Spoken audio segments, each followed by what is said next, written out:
The locksmith had his drill pressed to my mother's front door when I pulled into the driveway. I was still in uniform. My duffel was buckled into the passenger seat because it had tried to kill me twice on the interstate, and there was enough sand in my boots to qualify as coastline. I had been home from orders for exactly 43 minutes, most of that spent driving from the armory. Denise stood on the porch in white jeans and gardening gloves. She wasn't gardening. 3 gray storage bins sat beside her, each labeled Mara in thick black marker. My work boots were underneath them. The locksmith lowered his drill. Denise did not move. "You're not supposed to be back until next Friday," she said. "Good to see you, too. What happened? We finished early." "No, I mean..." She glanced at the locksmith, then at the bins. "Why didn't you call?" That was when I noticed the clean rectangle on the brick where Mom's brass key hook had hung for 19 years. The locksmith cleared his throat. "Ma'am, do you live here?" "I do." Denise pulled off one glove finger by finger. "Not anymore." I left the engine running. For a few seconds, the only sound was the fan belt in my truck, making the small, embarrassed squeal I had been promising to get checked since March. I looked at the locksmith. He looked about 50, with kind eyes and a wedding band that had gone dull from work. His shirt said, "Pete's Lock Safe," which answered one question. "Pete?" I said. "Yes, ma'am. Who hired you?" Denise sighed. "Don't interrogate him. I asked his name and who hired him. If that's an interrogation, Basic Cable has misled me." "I did," she said. Mom agreed. There it was. "Not Denise wants you out. Not Denise packed your things while you were away," Mom agreed. I turned off the truck. My mother was 69 years old and currently relearning how to put weight on her left leg at Bayview Rehabilitation Center. 6 weeks earlier, she had fallen in the kitchen while reaching for a mug on the second shelf. She fractured her hip, cracked the mug, and lay on the linoleum for 22 minutes before she managed to drag her phone from the counter by its charging cord. I had been in eastern North Carolina under temporary orders, coordinating fuel, water, and vehicle movement after a coastal storm. Denise had called me at 2:13 in the morning. I remembered the exact time because Denise had begun the conversation with, "Don't panic. Nothing good has ever followed those words." Now she stepped between me and the door as though I might charge it. "You've been gone 6 weeks," she said. "I'm aware. I've had to handle everything." "I know." "No, Mara, you don't know. You get reports. You get neat little updates on your phone. I'm the one who has actually been here."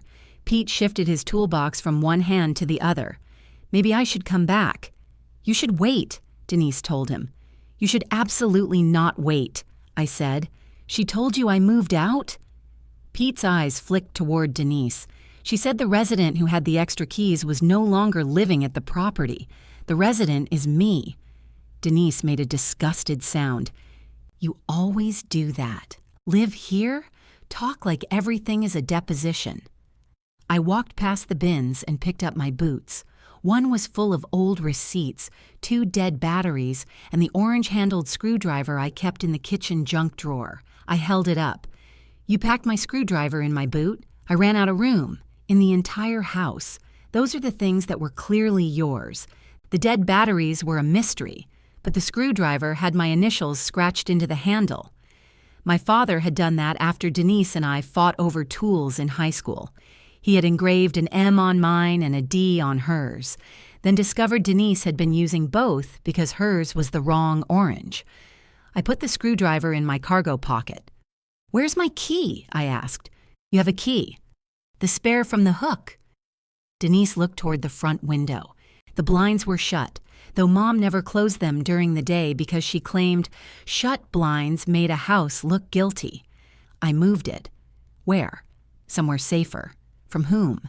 She folded her arms. That answer was for me. I set the boots down, took my keyring from my pocket, and slid my house key into the existing deadbolt. Denise's face changed. Not much, just a tightening around her mouth, but it told me she had hoped Pete would finish before I arrived. The lock turned.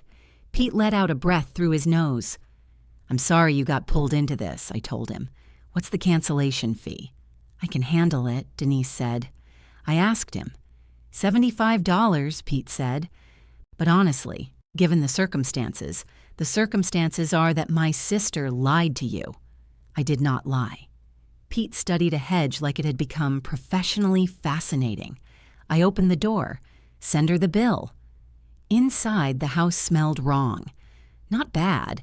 Denise was too fond of scented cleaners for anything to smell bad. It smelled like lemon polish and the vanilla candles she bought in sets of 6. Mom's house usually smelled like coffee, Vicks, and whatever she had forgotten in the toaster. The key hook was gone from the kitchen wall. 2 screw holes remained above the light switch. The bowl where Mom tossed loose change had been replaced with a ceramic sign that read, "Bless this mess." Denise followed me in. I was trying to make it welcoming for when she comes home. She lives here. It was already welcoming, not with clutter everywhere. Mom's green cardigan no longer hung over the back of her chair. Her crossword books were stacked in a cabinet instead of spread across the table. The refrigerator had been stripped of magnets, except for Denise's business card, held at eye level by a silver clip. Denise Vance Interiors, it said. Denise had been an interior decorator, a home stager, a boutique manager, and, for 11 months, the owner of a shop that sold hand-painted flower pots. At the moment, she called herself a design consultant and got angry if anyone asked what that meant. I walked into the hall. My promotion photograph was missing. It had never been a glamorous picture. I was squinting into the sun. My beret sat half an inch too high, and Mom had insisted on buying a silver frame with tiny stars around it. She kept it between a photograph of Dad holding a striped vase and one of Denise at the opening of her flower pot shop. Dad and the fish remained. Denise and her flower pots remained. The space between them had been filled with a vase. Where's my picture? I put away some of the military stuff. There was one picture. There are flags in the garage. Those are Dad's. Well, it was starting to feel like a recruitment office. I turned around. Denise was still wearing one gardening glove. She noticed and yanked it off. "You want to know what Mom said yesterday?" she asked. "She said she didn't know if you were coming home this time. She talked to me Tuesday. You talked at her. You asked about pain levels, therapy minutes, and whether they'd changed her blood thinner. She wanted to know when you were coming home, and you said, 'Pending release.' That was the answer. It's not an answer a mother understands. She's not stupid." "I didn't say she was stupid. You said she couldn't understand 2 words. Denise pressed both gloves flat against the counter, lining up the fingers. She did that when she wanted to throw something, but had decided to remain the civilized sister. "You make everyone feel stupid," she said quietly. "That's your special gift." Pete appeared in the doorway with his invoice pad. "I'll just leave this." Denise snatched the paper from him. "I'm sorry," I said again. He gave me a small nod. For what it's worth, I hadn't removed anything yet. Existing lock is fine. Decent brand. Thank you. The back door sticks, though. It swells in July. I told her that, Denise said. Neither of us looked at her. Pete escaped. I watched his van back out, then turned toward the stairs leading to the room above the garage. A small blue suitcase sat at the bottom. It belonged to Denise. I knew because she had tied a silk scarf to the handle, something she claimed made luggage easier to identify and I claimed made it easier to steal the correct luggage. "You're staying here?" I asked. "I have been staying here. Mom isn't here. Somebody had to watch the house." I looked at the bins on the porch. Apparently, very closely. Denise stepped in front of the stairs. "I'm taking the upstairs room. That's my room. You're gone half the year. I was gone 87 days last year. You counted? The army counted. It paid me. And who was here? Here doing what?" Her face flushed. "You think because Mom didn't fall on my watch, I wasn't helping. That isn't what I said. You don't have to say things. You stand there with that flat voice and wait for people to hear how reasonable you are." I was tired enough that the walls seemed too bright. For 39 days, I had slept in a converted municipal office beside a vending machine that dropped powdered donuts at random hours.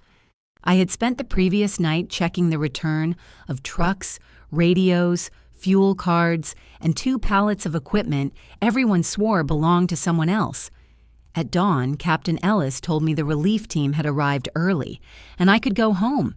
I had pictured Mom's kitchen for most of the drive. Not Denise's suitcase, not my name on storage bins, just the kitchen, with Mom complaining that I cut tomatoes too thick. "Move," I said. Denise lifted her chin. No, I could have shifted her with one arm.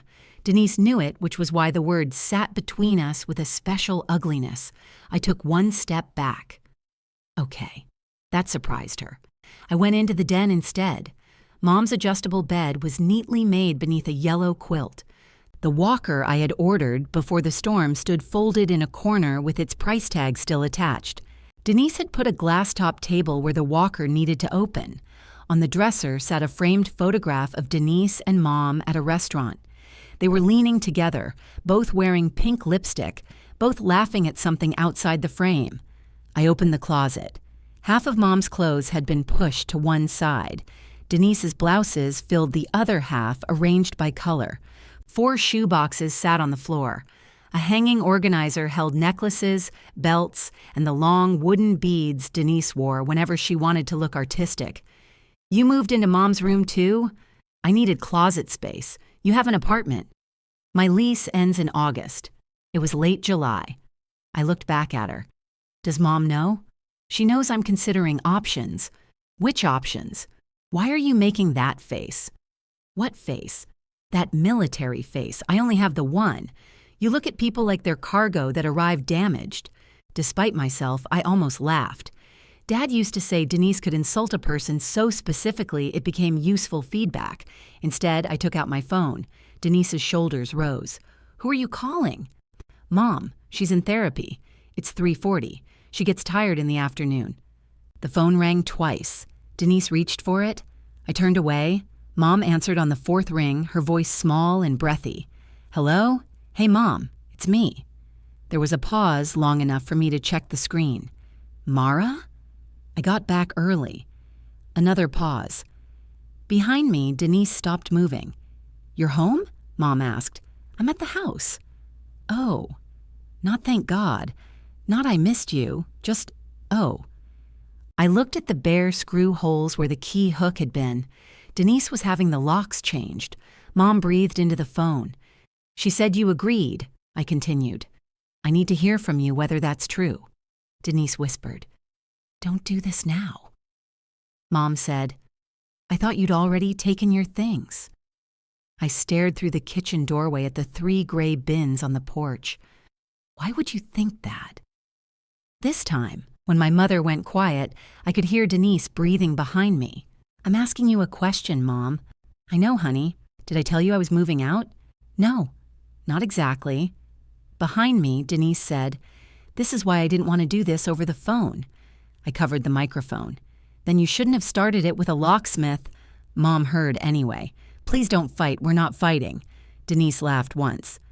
"Denise said you were looking at places closer to the armory," Mom said.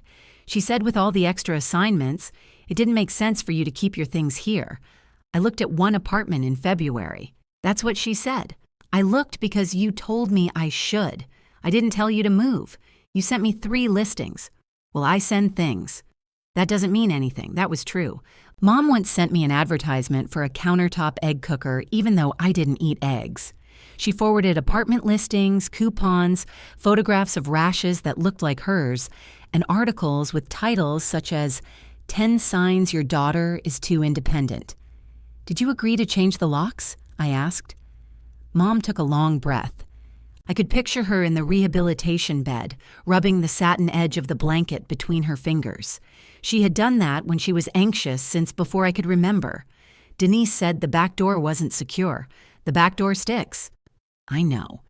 Pete said the existing locks are fine. Who's Pete? The locksmith. Oh, Lord, he's still there?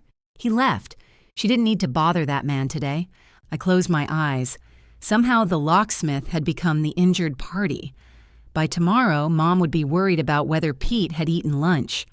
"Mom, stay with me. Did you tell Denise to lock me out?" "I didn't say it like that." "How did you say it?" I said she should do whatever was necessary until I got home. Denise pointed at the phone as if Mom had just read a verdict. I said the same thing to Denise about your discharge plan, I said. It doesn't mean she can brick up the windows. Mara. What? Don't be dramatic. Denise turned away, shoulders shaking. I watched her laugh silently beside the ceramic sign commanding us to bless the mess. Mom lowered her voice. I thought you knew Denise was staying. I knew she was checking the house. She's doing more than checking it. I can see that. Her clothes are in your closet. You went through my closet? It was open. Denise said, It was not. I ignored her. Is that what you want? Denise living here? I want to come home. The answer was so tired and simple that my anger lost its footing. All right, I said. When is that happening? Monday, I think. Monday? That's what they're telling me. It was Thursday. According to the update I had received Tuesday, Ruth had another full week of inpatient therapy, followed by a home assessment and discharge meeting. I looked at Denise. You didn't mention Monday, you just got here. I've been here 20 minutes, and you've spent all 20 accusing me of things. Because you were changing the locks. Mom said, They think I'm doing very well. I'm glad. I just want to make sure the house is ready. The house is fine. I looked toward the den.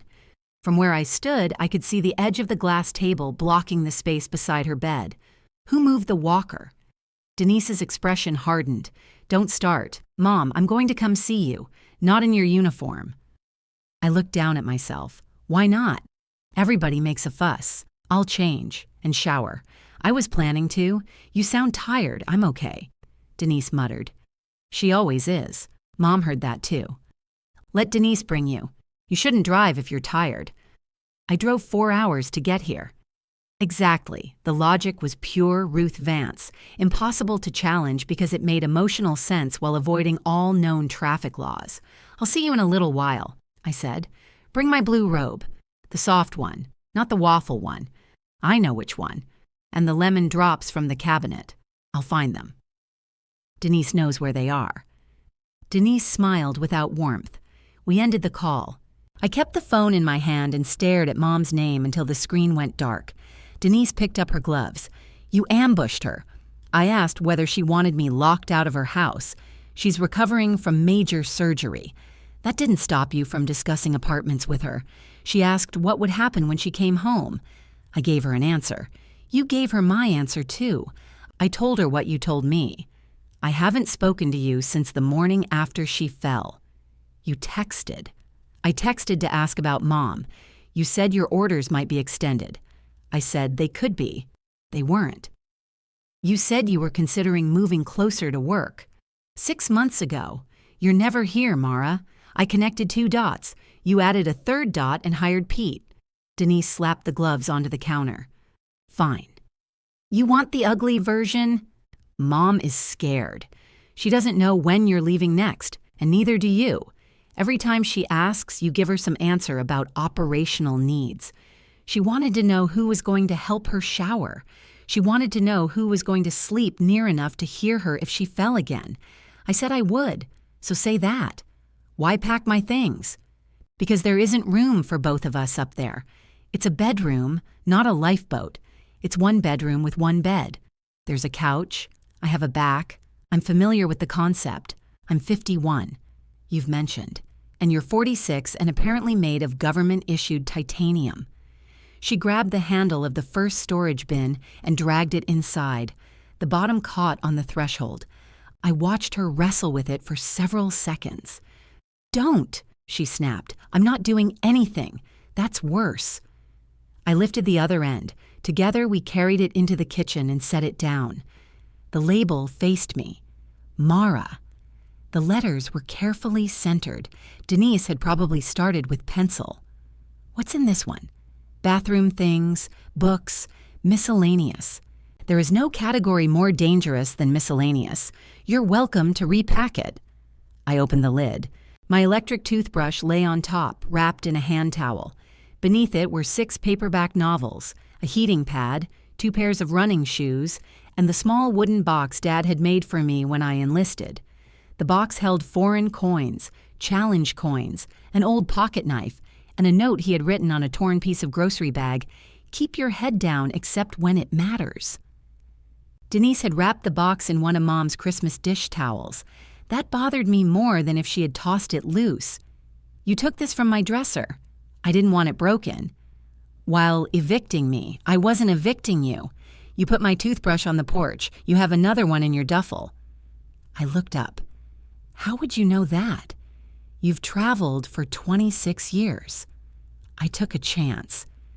There were moments when Denise and I fit together too well to stay angry cleanly. I put the lid back on. "I'm taking a shower," I said. "Then I'm going to Bayview. I'll drive. I can drive myself." "I know you can. That isn't the point." "What's the point?" She looked suddenly older, not softer exactly, just tired in a way her makeup couldn't organize. "The point is, Mom asks me every morning if today is the day they're sending her home. Then she asks if the insurance can make her stay. Then she cries because she thinks asking that makes her ungrateful. By lunchtime, she's angry at me for not taking her home myself. So if we go in separately and she has to tell this story twice, she'll decide we're holding meetings behind her back." "We are holding meetings behind her back." "Yes, but she doesn't need to know that. That sentence is the family crest." Denise's mouth twitched. I hated her a little for making me almost smile. Upstairs, the room looked as though somebody had shaken my life through a sieve and kept only the furniture. The bed was stripped. My clothes were gone from the open rack along the wall. The cheap corkboard above my desk had been cleared except for a faded receipt pinned in one corner. Even the coffee mug full of pens had disappeared. My framed promotion photograph leaned face down against the baseboard. I picked it up. Nothing was broken. Denise had removed the silver frame, wrapped it separately in newspaper, and left the picture inside a plain plastic sleeve. Through the window in the photograph, Staff Sergeant Mara Vance squinted back at me with one hand raised and the other resting beside her seam. Dad had still been alive then. Mom had yelled, "Fix your hat," from behind the camera, though she had no idea how the hat was supposed to look. I showered, put on jeans and a dark green t-shirt, then found the blue robe in Mom's closet. The soft one was wedged behind Denise's white linen jackets. The lemon drops were no longer in their usual cabinet. Denise produced them from her purse without comment. She drove. Her car smelled like peppermint gum and had 6 empty coffee cups in the passenger footwell. I moved them into the back. "You could have thrown those away," I said. "I've been busy. You parked beside the trash cans." I was conserving energy. Bayview was 7 minutes from the house. Denise spent 5 of them telling me not to upset Mom, and the other 2 insisting she was not telling me what to say. Ruth was sitting in a wheelchair by the window when we entered. Her hair, usually sprayed into a silver helmet, lay soft around her face. One slipper had twisted sideways on her right foot. For 1 second, neither of us spoke. Then Mom held out both arms. "Oh, honey." I crossed the room and bent carefully around her. She smelled like lotion and institutional laundry. Her hands pressed against my back with surprising strength. "You're too skinny," she said into my shoulder. "I'm exactly the same. Then you were too skinny before." Denise placed the robe and candy on the bed. "She brought what you wanted, I can see that." Mom kept one hand around my wrist while she looked me over. "You didn't get hurt?" "No. You'd tell me eventually." She slapped my arm. Not hard, but with commitment. Denise said, "See? Government titanium." Mom laughed. I did too. For several minutes, the room loosened. Mom told me the meatloaf was offensive and her physical therapist had calves like a racehorse. Denise adjusted the robe behind her shoulders. I fixed the twisted slipper. Then Mom said, "Denise tells me you're upset about the room." I was surprised. "She needs somewhere to sleep." "So do I. You're not here every night. I'm here when I'm home." Mom looked down at our joined hands. "But we never know how long that will be." The television murmured behind us. Somebody on a game show won a trip and screamed. "I'm here now," I said. "Yes, and I'm glad. But Denise has been handling all this. I can't have you coming in and changing every plan because you think yours is more efficient. I haven't changed anything. You moved the table already, didn't you? Denise asked. No. Mom's thumb stopped rubbing my wrist. I don't want my house run like a barracks, she said. The words were Denise's. I knew because Mom had never used the word barracks correctly in her life. I looked at my sister. She didn't smile. She looked away, which was worse. I let go of Mom's hand, not dramatically. I just set it back in her lap and smoothed the blanket over her knees, because there are movements you learn to make when you don't trust your mouth. I don't live in a barracks, I said. You know what I mean. I'm not sure I do. Denise examined a bowl of plastic fruit on the windowsill. Mom's expression tightened. Lists, schedules, labels on everything. The labels were for Denise. I can read, Denise said. You asked me which pills were the white ones. They were all white. 2 were beige. Under fluorescent light, beige is white with ambition. Mom pressed her lips together, but the laugh escaped through her nose. Denise caught my eye as if we had accomplished something together. I didn't want something together. I made the lists because I couldn't be here, I said. That's the point, Mom said. The room went still again. A cart squeaked past in the hall. From the next room came the electronic chirp of somebody calling for assistance, followed by a man's voice saying, I pressed it by mistake 3 times in a row. Mom picked at a loose thread on the blanket. I know you didn't choose for me to fall. No, and I know you couldn't just leave. I requested emergency leave. Denise looked over. You never told me that. It wasn't approved. Why not? We were short. Mom's eyes came up. Short of what? People. Your people. I was responsible for coordinating the vehicles carrying water and fuel. They couldn't find someone else? Eventually. 6 weeks, eventually. There wasn't a useful answer. There had been another staff sergeant qualified to take over, but his wife was in the hospital. There had been a lieutenant who knew the software but not the county routes. There had been trucks going where they were supposed to go, and drivers sleeping when they could and towns waiting on supplies. All of it mattered. None of it changed the 22 minutes Mom spent on the kitchen floor. I came as soon as I was released, I said. You came 11 days before we expected you, Denise said, which is apparently very different. Mom flinched. I turned to my sister. Can you stop translating me? I'm not. You've been doing it for 6 weeks. I've been answering questions you wouldn't answer. I answered every call. You answered facts. She asked if you were scared, and you told her the surgeon had good outcome numbers. Mom's face softened with embarrassment. I didn't need you to be scared. Denise sat in the visitor's chair. Yes, you did. That surprised both of us. Denise leaned forward, elbows on her knees. You needed somebody to say it was awful. Because it was awful. You were on that floor alone, and you thought you might stay there all night. You can be grateful it wasn't worse and still say it was awful. Mom stared at her. Denise had always been able to walk directly into emotions I circled with warning tape. It was one reason people forgave her so quickly. She knew where the soft parts were because she had soft parts everywhere. Mom reached for Denise's hand. I stood beside the wheelchair holding the twisted slipper I had removed from her foot. A woman in navy scrubs knocked on the open door. Am I interrupting a family summit? No, all 3 of us said. She smiled. That sounded convincing. Her badge identified her as Janelle Price, physical therapist. She was broad-shouldered with purple glasses and the racehorse calves Mom had mentioned. You must be Mara, she said. Yes. Your mother told me you were in North Carolina. She returned without filing a flight plan, Denise said. I drove. That was a joke. I know. Janelle looked between us. Good. Excellent. I see humor is going to carry us through discharge. Mom groaned. Don't say discharge unless you mean it. I mean, we're practicing for it. Monday is still possible, but I need to see one more safe bathroom transfer and a little less creativity with the walker. I'm creative, Mom asked. You tried to carry it. It was in my way. That is generally where walkers work best. Janelle locked the wheelchair, helped Mom position her feet, and then stepped back. Mom looked smaller when she was concentrating. She planted both hands on the armrests, rocked forward, and stood with a sharp breath. Every muscle in my body leaned toward her. Janelle saw it. Let her find her balance.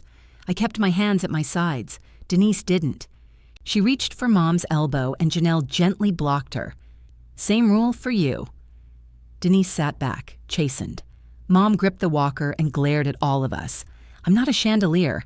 Everybody stop admiring me." She walked 6 careful steps to the bathroom doorway. Janelle talked her through the turn. Mom's left foot dragged once, corrected, then landed flat. "That's better," Janelle said. "Much better." Mom beamed. I felt something in my chest release that I hadn't known was clenched. Janelle guided her back to the chair and asked about the house. 1-story living area, 3 steps at the front entrance, half bath near the den, full bath down the hall. She asked whether the walker could move between the bed and the bathroom without tight turns. "Yes," Denise said. "Not currently," I said. Denise's head snapped toward me. "There's a table beside the bed," I continued. "I can move a table. The folded walker is in the corner. I can unfold a walker."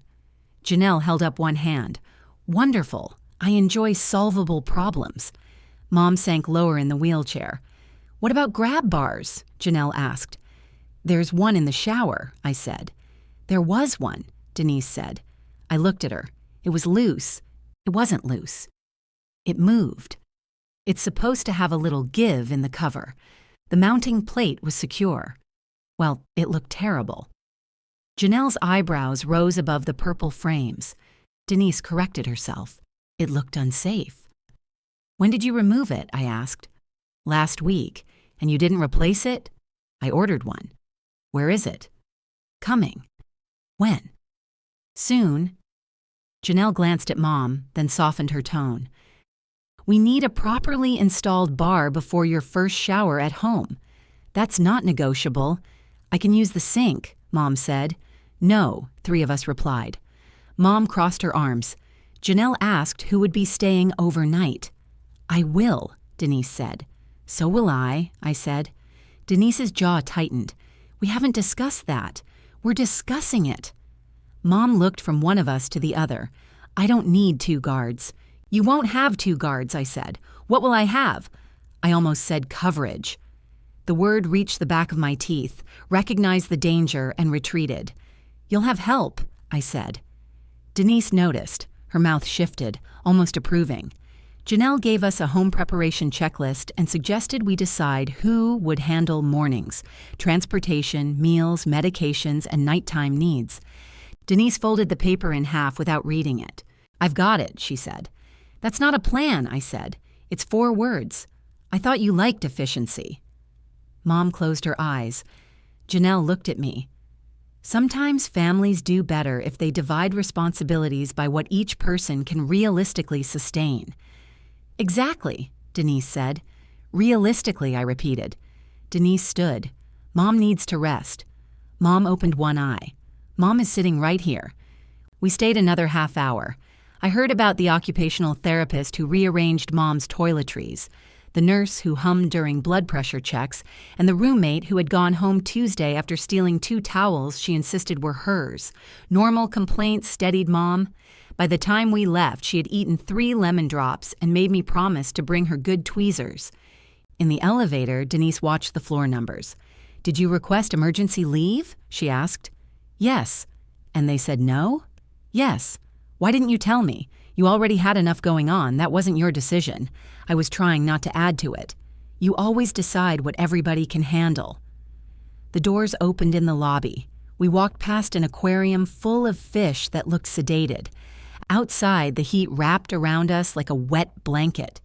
At the car, Denise unlocked the doors but didn't get in. "My lease ends August 31st, she said. "You mentioned." "I'm not renewing." "Because you're moving into Mom's?" "She asked me to stay." "When?" "The day after surgery." "She was on morphine." "She asked again last week." "Did she ask you to move into her closet?" "She said I should make myself at home. Mom says that to the cable guy."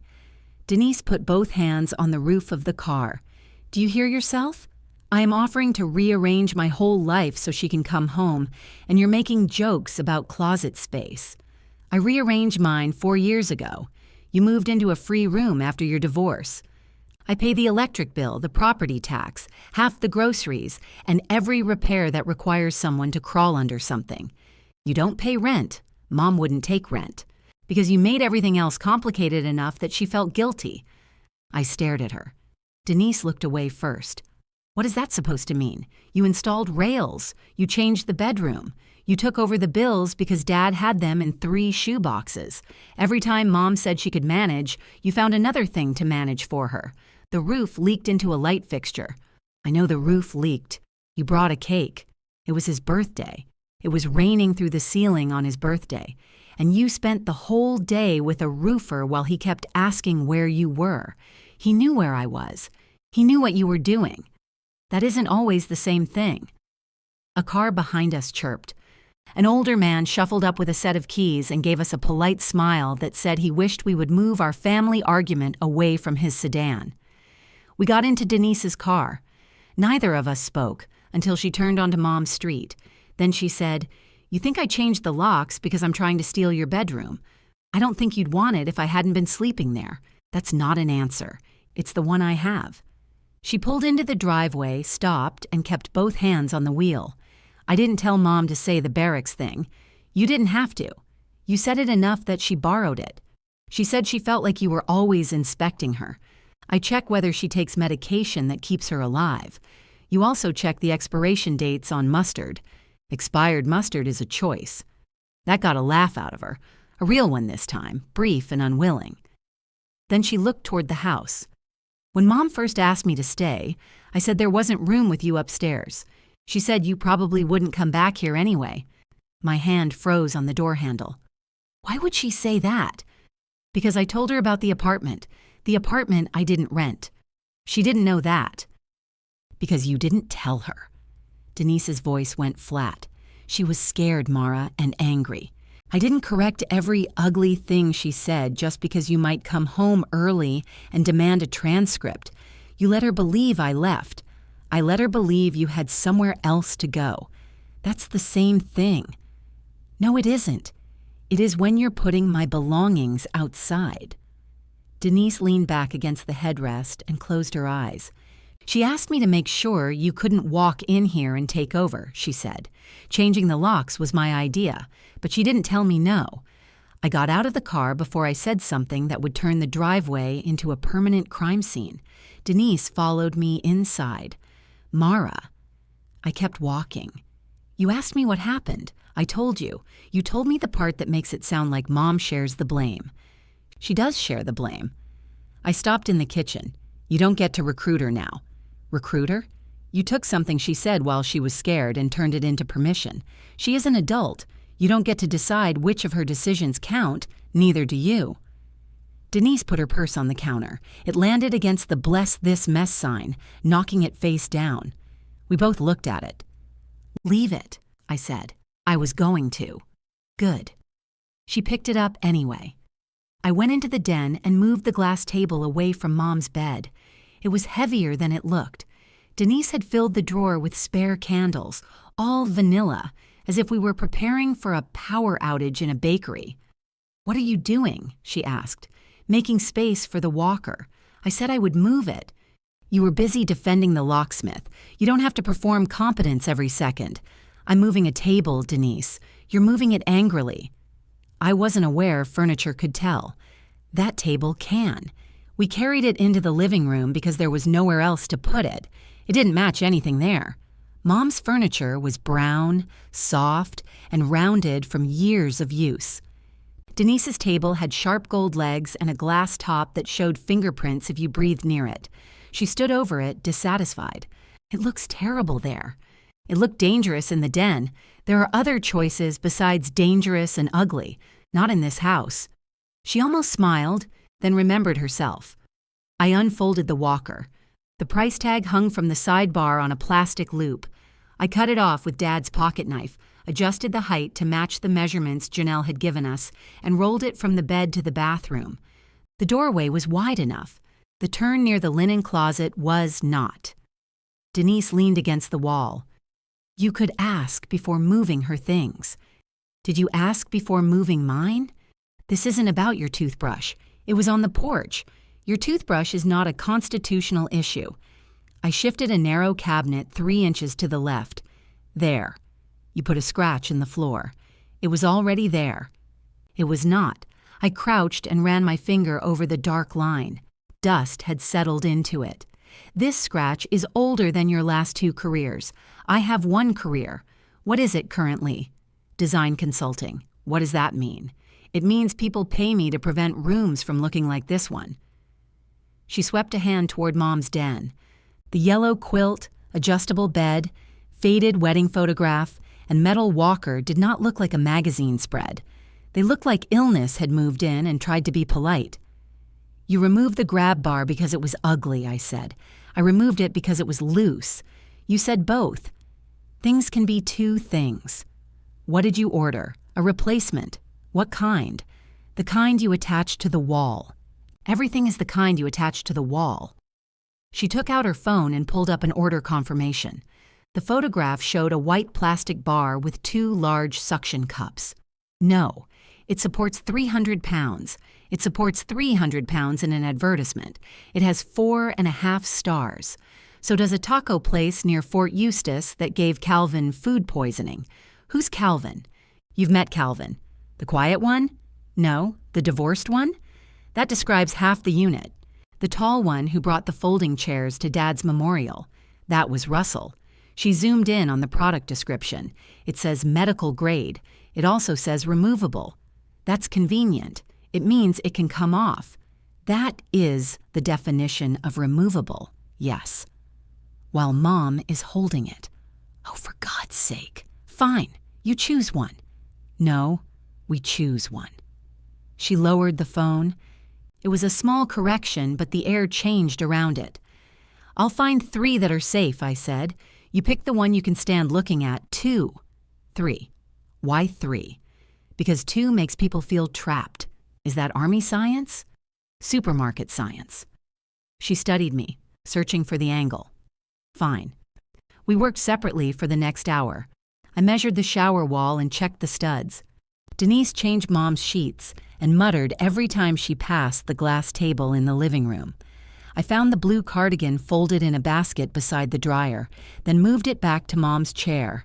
Denise moved it to the bedroom. I moved it back to the chair. The 3rd time she picked it up, I said, "We can do this all night. It has a stain. She likes it there. She likes it clean.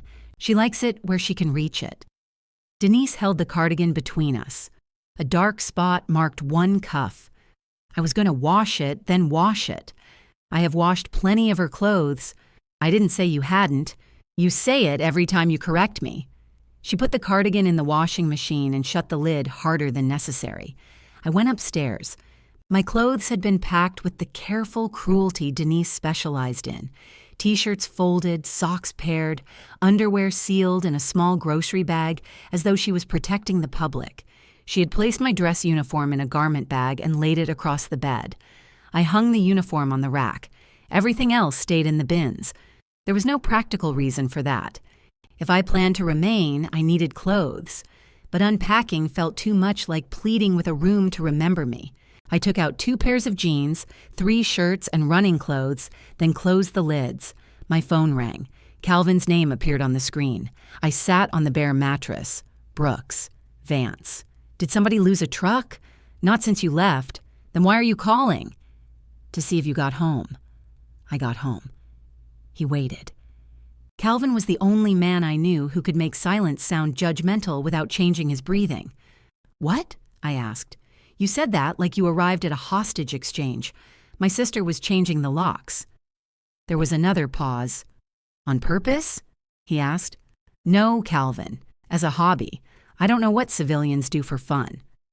I looked at the gray bins lined against the wall. She packed my things. Why? She thinks I moved out. Did you? No. Does your mother think you moved out? Apparently. That seems like a lot of people confused about where you live. Thank you for the analysis. You want me to come get you? No. I'm not rescuing you. I need my torque wrench back. You lent it to Russell. Then I definitely don't want to come get you. Downstairs, a cabinet slammed. I have to go. You sleeping? Eventually. You ate? Yes. What? Lemon drops. That's not food. They have calories. Call me tomorrow. That an order? No. If it were an order, you'd follow it. He ended the call before I could answer. I stared at the phone, annoyed because he was right about the food and possibly other things. When I came downstairs, Denise had placed 2 plates on the kitchen table. Turkey sandwiches, potato chips, and pickle spears. She had cut the sandwiches diagonally, the way Mom liked them, even though Mom wasn't there. I made you one, she said. Don't assign meaning to it. I wasn't going to. You were. I was assigning mustard expiration dates. It's new mustard. I checked. She slapped my hand away from the bottle. We ate across from each other beneath the empty screw holes where the key hook had been. The house grew dark around us. Neither of us turned on the dining light because it attracted moths to the window, and Mom hated watching them throw themselves against the glass. After a while, I said, "Where's the hook?" Denise chewed slowly. "The brass key hook." "I know what you mean. Where is it?" "In my trunk." "Why?" "I was taking it to a donation center. You donate wall hardware? They take household items. Dad made it. He bought it at a hardware store. He painted the keys on it. He painted over the factory paint. That still counts." Denise put down her sandwich. It was grimy. "So clean it." I replaced it. "With a sign. The sign is cheerful. The sign has an order on it." She looked at the words. "You should like that. Where are the keys that were on the hook?" "I have Mom's. The shed key is in the drawer. I don't know what the tiny one opens. The locked metal box in Dad's workbench. Why does it need a lock?"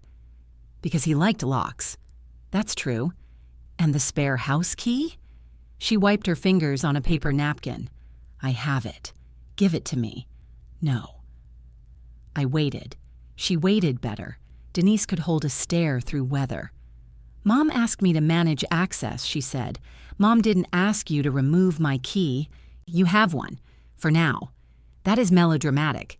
You hired a locksmith. You came home before he did anything. That doesn't make it less real." Her face changed. Not guilt.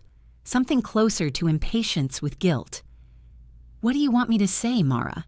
That I was wrong? Fine. I should have waited. I should have called and asked whether you were secretly driving home 11 days early.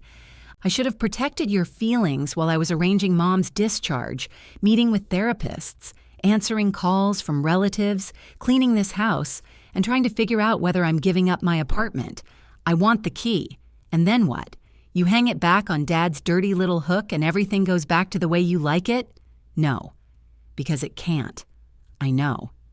Do you?" She pushed her plate away. "You gotta be the dependable one because you were never here long enough to be the disappointing one," she said. "You came home, fixed whatever was broken, paid something, and left before anybody could ask for more." My chair scraped the floor as I stood. Denise flinched, then disguised it by reaching for her water. I took both plates to the sink.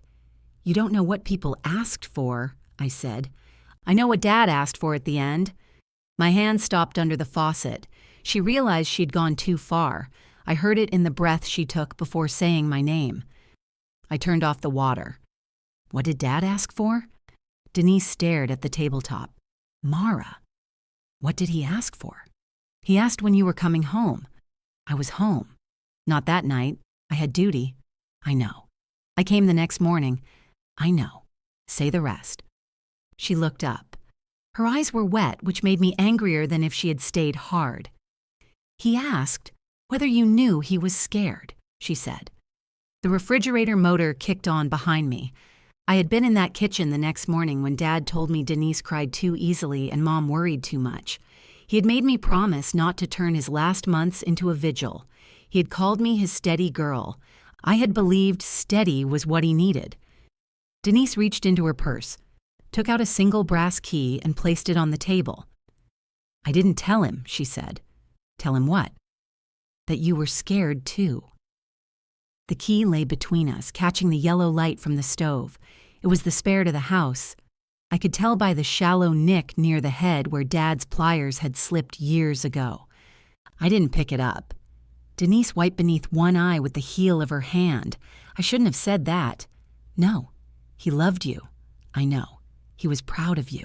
I know. He just stopped helping. Her mouth closed. I took the key from the table. It was warm from the kitchen, heavier than it had any right to be. I opened the junk drawer and set it beside the tape measure, a packet of takeout menus, and 3 loose birthday candles. Denise watched me. You wanted it. It's Mom's. So is the house. I'm aware. You keep saying that like I'm trying to trick you. You told a locksmith I didn't live here. She leaned back in her chair. And there it is. What? The one thing I did wrong that means nothing else counts. One thing? You know what I mean. I did. That made it worse. Denise gathered the plates from the sink and loaded them into the dishwasher even though I had already rinsed them. She rearranged 2 glasses I had placed on the upper rack. I moved them back. She moved them again. Dad used to leave the room when we did things like that. Finally, Denise said, I'm sleeping on the couch. You can take the upstairs room. Her hands went still. I'll stay in the den, I said. Mom's bed? I've slept on worse. No. Why? Because she's coming home to that bed in 3 days, and she doesn't need it smelling like boots. I showered. It was an expression. So was no. She shut the dishwasher. You're staying upstairs. Then where are you staying? The couch. As previously announced, you have an apartment. I've been here every night since she fell. There was nobody here. There were plumbers here Tuesday. A package was stolen from the Taylor house. The kitchen floor had blood on it. The last sentence stopped me. Denise looked down at her hands. I cleaned it, she said. But I kept seeing it, so I cleaned it again. Then I could smell bleach, and Mom hates bleach, so I scrubbed that too. I looked toward the section of linoleum beside the counter. There was no stain. Denise had polished the floor so hard that one square shone more than the others. You could have gone home, I said. So could you. It came out without force. That was the only reason I could stand there and take it. I couldn't. I know. No, you know the words. That's different. Denise gave me a tired look. That sounds like something I would say. It is. You're welcome. I went upstairs. The mattress had a fitted sheet folded at its foot. Denise had stripped the room but left clean bedding. I made the bed in the dark, then lay on top of the blanket wearing my t-shirt and jeans. Through the floor, I heard cabinets opening and closing. The washing machine stopped. A few minutes later, it started again. Denise had probably decided Mom's cardigan needed a second rinse. I should have been asleep before my head touched the pillow. Instead, every small sound pulled me upright. A truck on the road, the air conditioner clicking off, Denise coughing downstairs. At 1:17, the floor creaked near the garage stairs. I sat up and reached for a phone that wasn't where I expected it to be. Mara, Denise whispered from the hallway. What? Why are you awake? You walked up the stairs. I was checking whether you needed a blanket. In July, you're always cold. That's you. Oh. She stood in the doorway, a pale shape in one of Mom's old nightgowns. It was too short on her. Are you wearing Mom's clothes now? I asked. My pajamas are in the wash. All of them? The bottle of detergent fell into the machine. I turned on the lamp. Denise looked exhausted and faintly ridiculous. Soap bubbles clung to one wrist. How much detergent? The bottle? The whole bottle? It slipped. I got out of bed. We spent 40 minutes scooping foam from the washing machine with a plastic mixing bowl. Every time we thought we had it under control, another cycle of bubbles rose through the holes in the drum. Don't laugh, Denise said. I'm not. You're doing it internally. I'm disciplined. That's what makes it insulting. When the machine finally drained without producing a fresh glacier, we sat on the laundry room floor with our backs against the dryer. Denise's knees stuck out beneath Mom's nightgown. You told Dad you were scared, she asked. No. He knew. Apparently not. He knew. He just wanted to hear it. That wasn't how we talked. You didn't talk at all. We talked. You discussed gutters. He cared about the gutters. He was dying.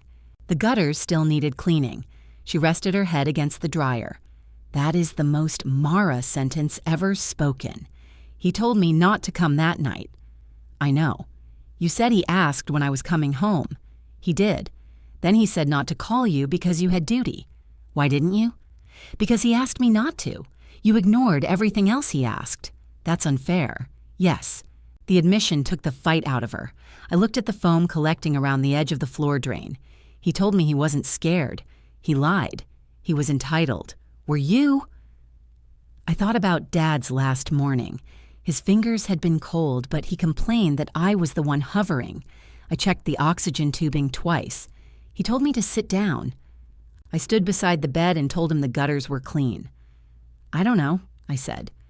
Denise leaned her shoulder against mine for half a second. It might have been an accident. Neither of us moved away quickly enough to prove it. At 6, Mom called. Denise answered from the couch with her hair standing up on one side. Yes, she's here, she said, looking at me. No, we didn't kill each other. I held out my hand for the phone. She wants to know about the grab bar. I'll order it this morning. Denise relayed that. Mom's voice rose loudly enough for me to hear. I thought she ordered one already. She did. It's not the right kind, Denise glared. No, Mara says it isn't, she told Mom, because apparently the stars are fraudulent. 4.5 stars, I said. Denise kicked my ankle. We drove to the hardware store when it opened. I found 3 bars rated for structural mounting and took photographs for Denise. She rejected the first because it looked like something from a gas station restroom, and the second because the grip had aggressive bumps. The third was brushed steel. Fine, she said. You sound devastated. I'll recover. I bought the bar and mounting hardware. Denise bought a new shower curtain, bath mat, soap dispenser, and a small artificial plant. The plant will be in the way, I said. It's 4 inches tall. 4 inches can be in the way. You have made 4 inches sound like a tactical threat. Back at the house, I located the wall studs. Denise held the level, though she kept trying to adjust it after I marked the holes. Our neighbor Linda Carver came through the back door carrying a casserole dish covered in foil. She had lived next door since before Denise and I were born and treated knocking as something for strangers and tax collectors. There are my girls, she said. We were both old enough to have joint pain, but Linda had earned the right. She hugged me carefully as if my uniform might still be on under my t-shirt. Ruth told me you surprised everybody. That appears to be my new specialty. Linda set the casserole on the counter. And Denise, honey, you have been a saint. Your mother says you haven't missed a day. Denise's face arranged itself into modest suffering. I knew that expression. She had used it at Dad's memorial when people praised the flower arrangements. It's been a lot, she said. I went back to measuring the shower wall. Linda followed me. Well, your mother's lucky to have you both. Mara, you fix things. Denise, you're there. The drill bit slipped against the tile. Nobody said anything for a second. Linda touched my shoulder. I didn't mean, she's been there too, Denise said. I looked at her. Not physically, she continued, because Denise could only surprise me for 3 seconds at a time. But she arranged the equipment and dealt with the insurance calls. I called once, I said. 4 times, Denise said. You copied me. Linda nodded too eagerly. Of course. Teamwork. The word sat in the bathroom like another artificial plant. Her casserole was chicken and broccoli, under enough cheese to conceal a small appliance. She stayed for coffee while Denise told her mom might come home Monday. I finished the grab bar, tested it, then tested it again. Linda watched me pull against it. You always were thorough, see? Denise said. That's a compliment when Linda says it. After Linda left, Denise checked her phone and swore. What? I was supposed to meet a client at 10. It's 10:40. I know what time it is. Go. We have to pick up Mom's prescriptions. I'll do it. She asked me. I'll tell her I wore a Denise mask. This isn't funny. It was a little funny. She grabbed her purse. The pharmacy has 3. The 4th is back ordered, but Bayview can send enough for 2 days. I know. Of course you know. I read the discharge email. She sent it to you? It went to both of us. Denise searched through her purse, came up with the car keys, then hesitated. I'll be back by 1. Okay, if Mom calls, tell her where I am. Why? So she doesn't think I left. The front door closed before I could answer. I picked up the home checklist Janelle had given us. The fold Denise made down the middle was sharp enough to tear. Beside each task, she had written a small D, meals, D, transportation, D, medication, D, nighttime assistance, D. There was no M anywhere on the page. I called Mom. She answered brightly. Did you get the pretty bar? It's installed. Denise picked it? From 3 options. I knew she would. I looked down at the checklist. Did you and Denise decide she was handling everything when you came home? She's been handling it. That isn't what I asked. Mom sighed. I don't want to choose between you. You already did. That's not fair. No, it isn't. Her voice sharpened. You can't come home and expect everyone to throw out 6 weeks of plans. I'm asking what the plans are. The plan is for Denise to help me. And me? You just got off orders. You should rest. At the house? A pause. Where else would you go? I looked toward the porch, where my 3 gray bins had been sitting less than 24 hours earlier. I don't know, Mom, I said. That seems to be the question. Mom was quiet long enough that I heard her television change commercials. You don't have to go anywhere, she said. That wasn't the message on the porch. I didn't know Denise put your things outside. She said you thought I'd taken them. She told me you were mostly packed.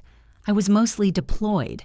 Mara, I can't keep track of what you leave here and what travels with you. You don't have to. I know where I live. Then why were you looking at apartments? Because the drive to the armory took 50 minutes on a good morning and nearly 2 hours when the bridge backed up. Because I was 46 years old and sometimes felt ridiculous carrying laundry through my mother's kitchen. Because my divorce had been final for 5 years and I still owned furniture that fit inside one room. Because every time I considered leaving, Mom needed something fixed, and every time I stayed, Denise called it failure. I looked, I said. I didn't leave. Well, maybe you should have told us that. I didn't realize not moving required an announcement. You know what I mean? That phrase had done a lot of work in our family. I'm going to pick up your prescriptions, I said. Denise said she would. She has a client.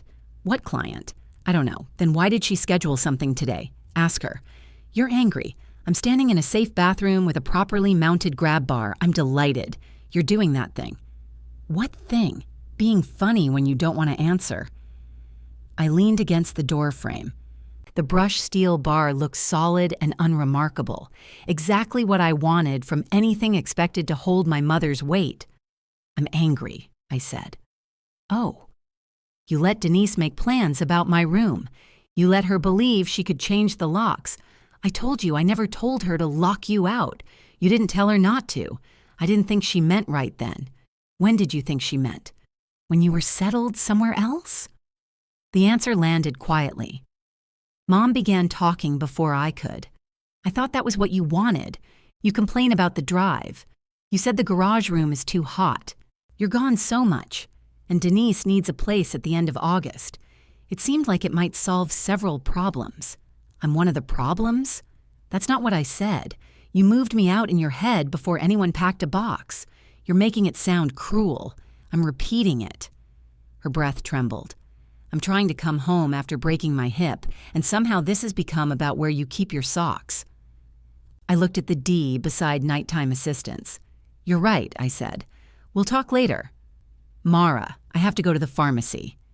I ended the call before she could decide whether to apologize or explain me out of the room again.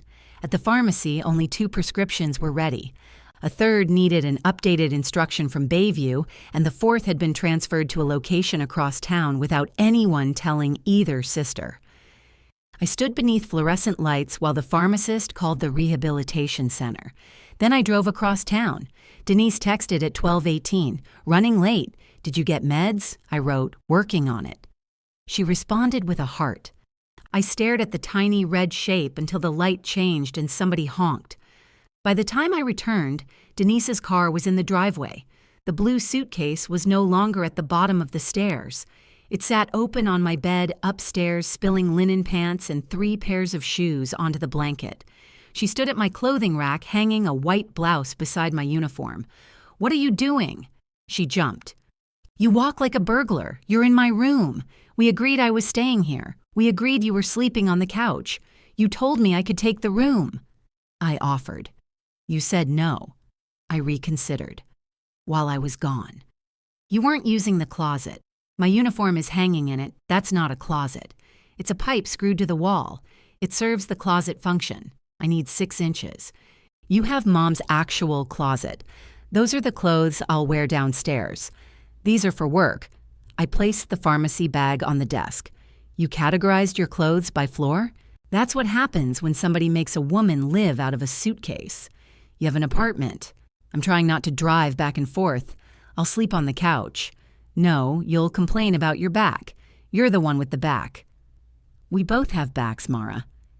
I took her blouse off the rack, shifted my uniform to one side, and rehung the blouse.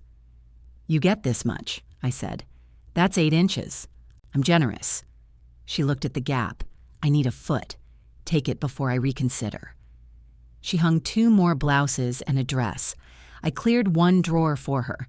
The arrangement felt insane, but less insane than fighting over territory measured in inches while Mom practiced walking down a hallway. Denise picked up the pharmacy bag. "You got all 4? "Yes." The Bayview nurse said they'd send 2 days of the one they couldn't fill. They found it across town. "You drove over there?" "Yes. You could have waited for me. You said you'd be back at 1. It's 1:20.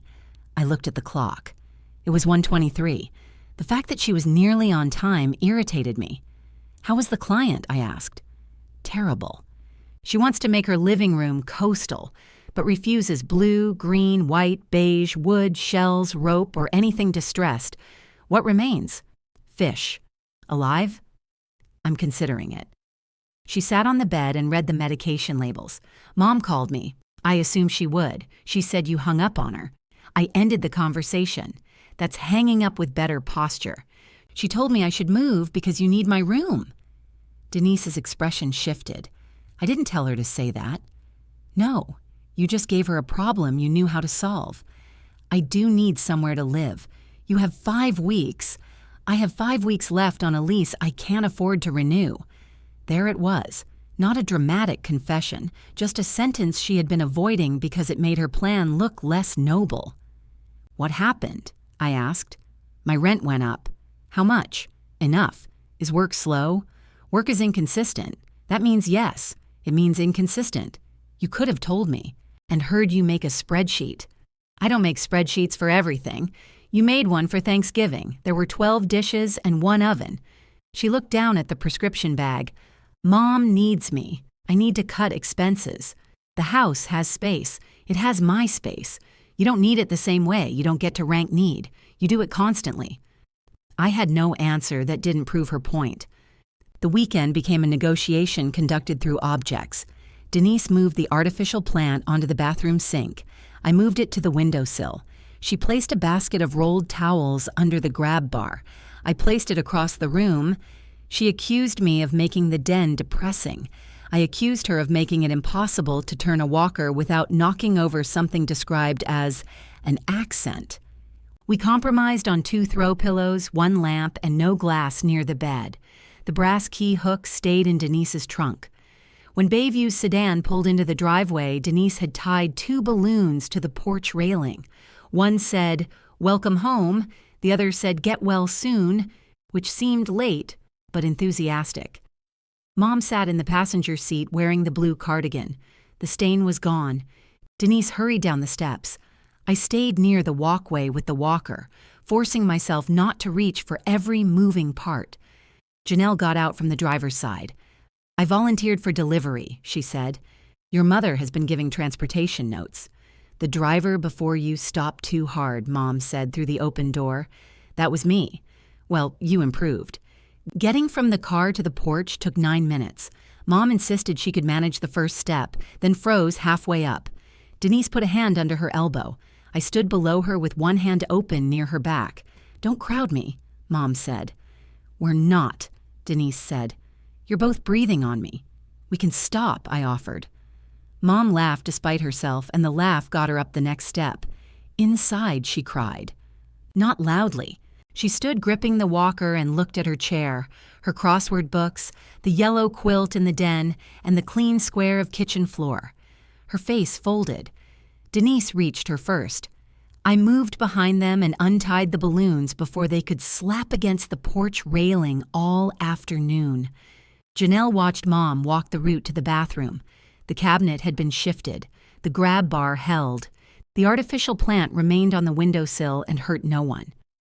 You did good work, Janelle told both of us. Denise touched the shower curtain as if accepting an award. Mom's first afternoon home was made of small humiliations. She could not get comfortable in her chair. She dropped her water, then cried when I wiped it up too quickly.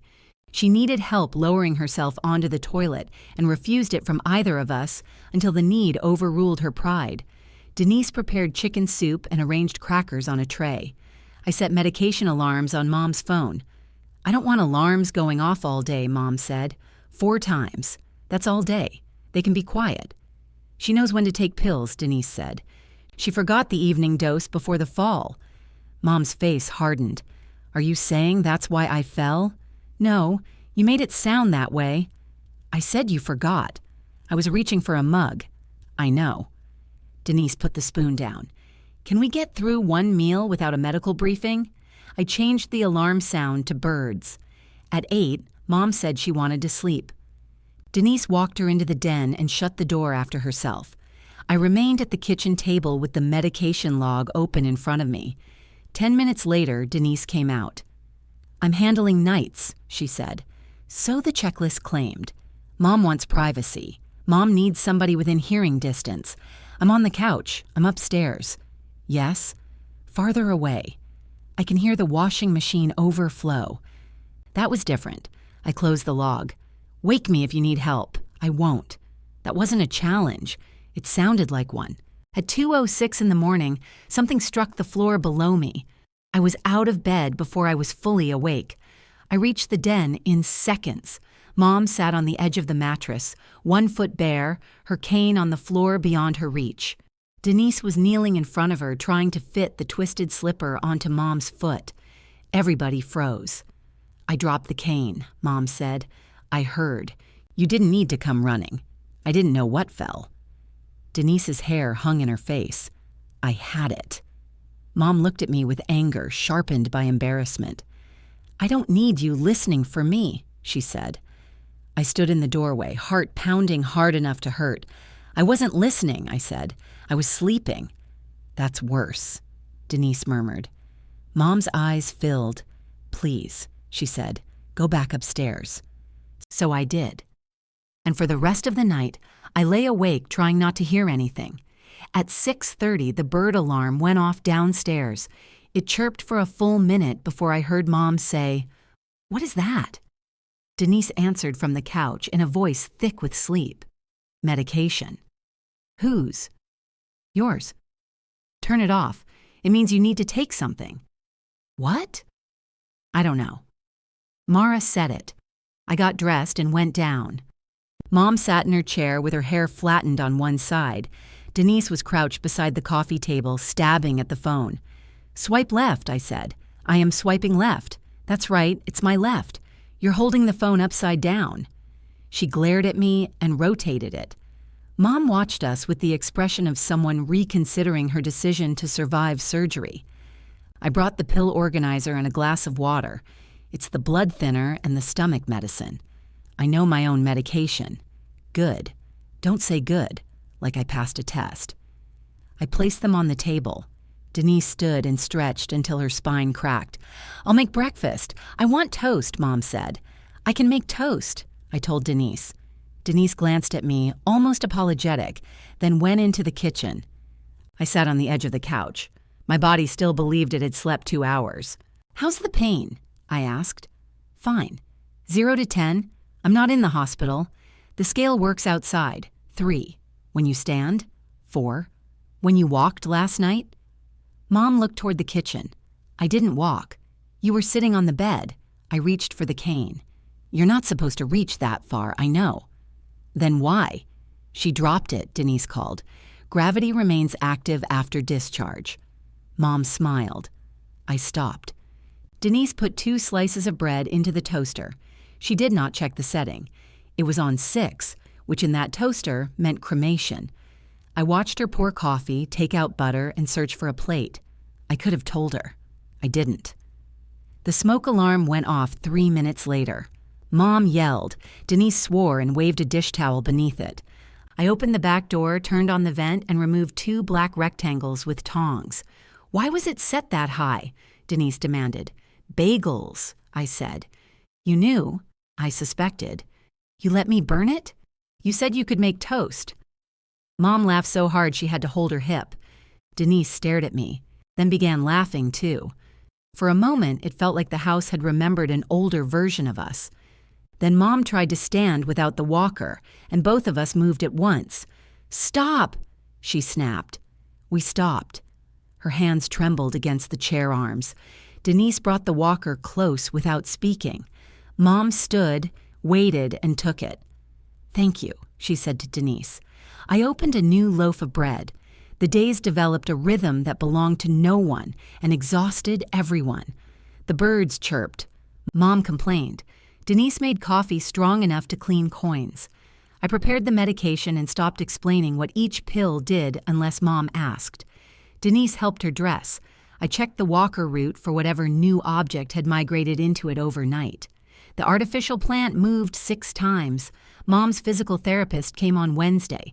Denise had a consultation across town, so I stayed. Mom walked from the den to the kitchen twice, performed her exercises, and told the therapist Denise had made the house beautiful for her return. The therapist complimented the grab bar. Denise picked it, Mom said. I stood behind her holding the exercise sheet. When Denise came home, she brought flowers and a lemon pie. How did therapy go? She asked. Fine, Mom said. She's turning too quickly, I said, and she needs to do the standing exercises twice a day. Mom's mouth tightened. Denise set the flowers on the counter. Did you hear anything positive? She made both walks. See? There it is. I told her that. You said good? Yes. With your face? I can't alter my face every time someone stands. Mom took the pie from Denise. She means you sound like a supervisor. I'm not supervising. You're holding a clipboard. I looked down at the exercise sheet. It was on a clipboard. I was writing the repetitions. Of course you were, Denise said. Thursday morning, Mom wanted a shower. Denise laid out towels, warmed the bathroom, and put the artificial plant on the sink. I checked the shower chair legs and stayed in the hall. You can go upstairs, Mom said. I'm not in the bathroom. You're hovering outside. I'm available. For what? If you need me. Denise appeared in the doorway. We're fine. All right. I went to the kitchen and turned on the faucet so I wouldn't hear every sound. The old pipes carried noise anyway, water striking the shower curtain, the rubber feet of the chair squeaking, Mom's breath coming short. Then Denise said, Wait. I was in the hallway before she called my name. Mom stood half in and half out of the tub, gripping the bar. Denise had one arm around her waist. The bath mat had folded beneath Mom's right foot. Don't pull her, I said. I'm not pulling. Shift the mat. I can't reach it. Mom, keep your left hand on the bar. I know. Move your right foot back 2 inches. I can't see my foot. You don't have to see it. Mara, stop talking. Denise's face was red from effort. Take her other side. I stepped into the bathroom, braced Mom at the hip, and moved the mat with my foot. Together, we got her onto the shower chair. Mom was shaking. Nobody said anything. Denise wrapped a towel around her shoulders. I backed out. She's okay, Denise said. I can hear you, Mom snapped. I waited in the hall until they finished. Later, Denise found me tightening the screws on the bath mat's rubber backing, though the screws were fine. She got scared, she said. So did you. Yes? Then say that next time instead of telling me you're fine. You weren't wrong about the mat. I looked up. That is the nicest thing you've said since I came home. Don't make me regret it. She sat on the closed toilet lid. She hates needing help. I know. She hates it more from you. I know that too. Do you know why? Because I make her feel inspected. Because she thinks you've already given up enough. That isn't what she says. It's underneath what she says. You don't get to translate her." Denise winced. I returned to the bath mat. At noon, the birds chirped. I was on the phone with the air conditioning company because water had begun dripping down the wall beside the return vent. Denise was showing Mom fabric samples for curtains nobody had requested. The alarm stopped. 20 minutes later, I went into the living room. The pills were still in the organizer. "Mom." She looked up from a square of pale blue fabric. "What? Did you take the noon medication?" "I thought I did." Denise checked the organizer. "No, she didn't. The alarm went off. We were talking. That's why it goes off." Mom took the pills from my hand. "It's 20 minutes." "I know. Then don't make it sound like a disaster." "I didn't." "You walked in here with that look. My face is not an emergency signal." Denise lowered the fabric samples. She took them. "We're done." I looked at her. "You wrote D beside medication. I made one mistake.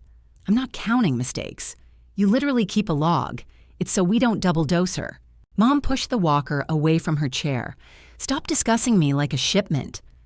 The words hit with the precision of something rehearsed by accident. "I'm not," I said. "You are. Arrival time, condition, instructions. I'm trying to keep you safe.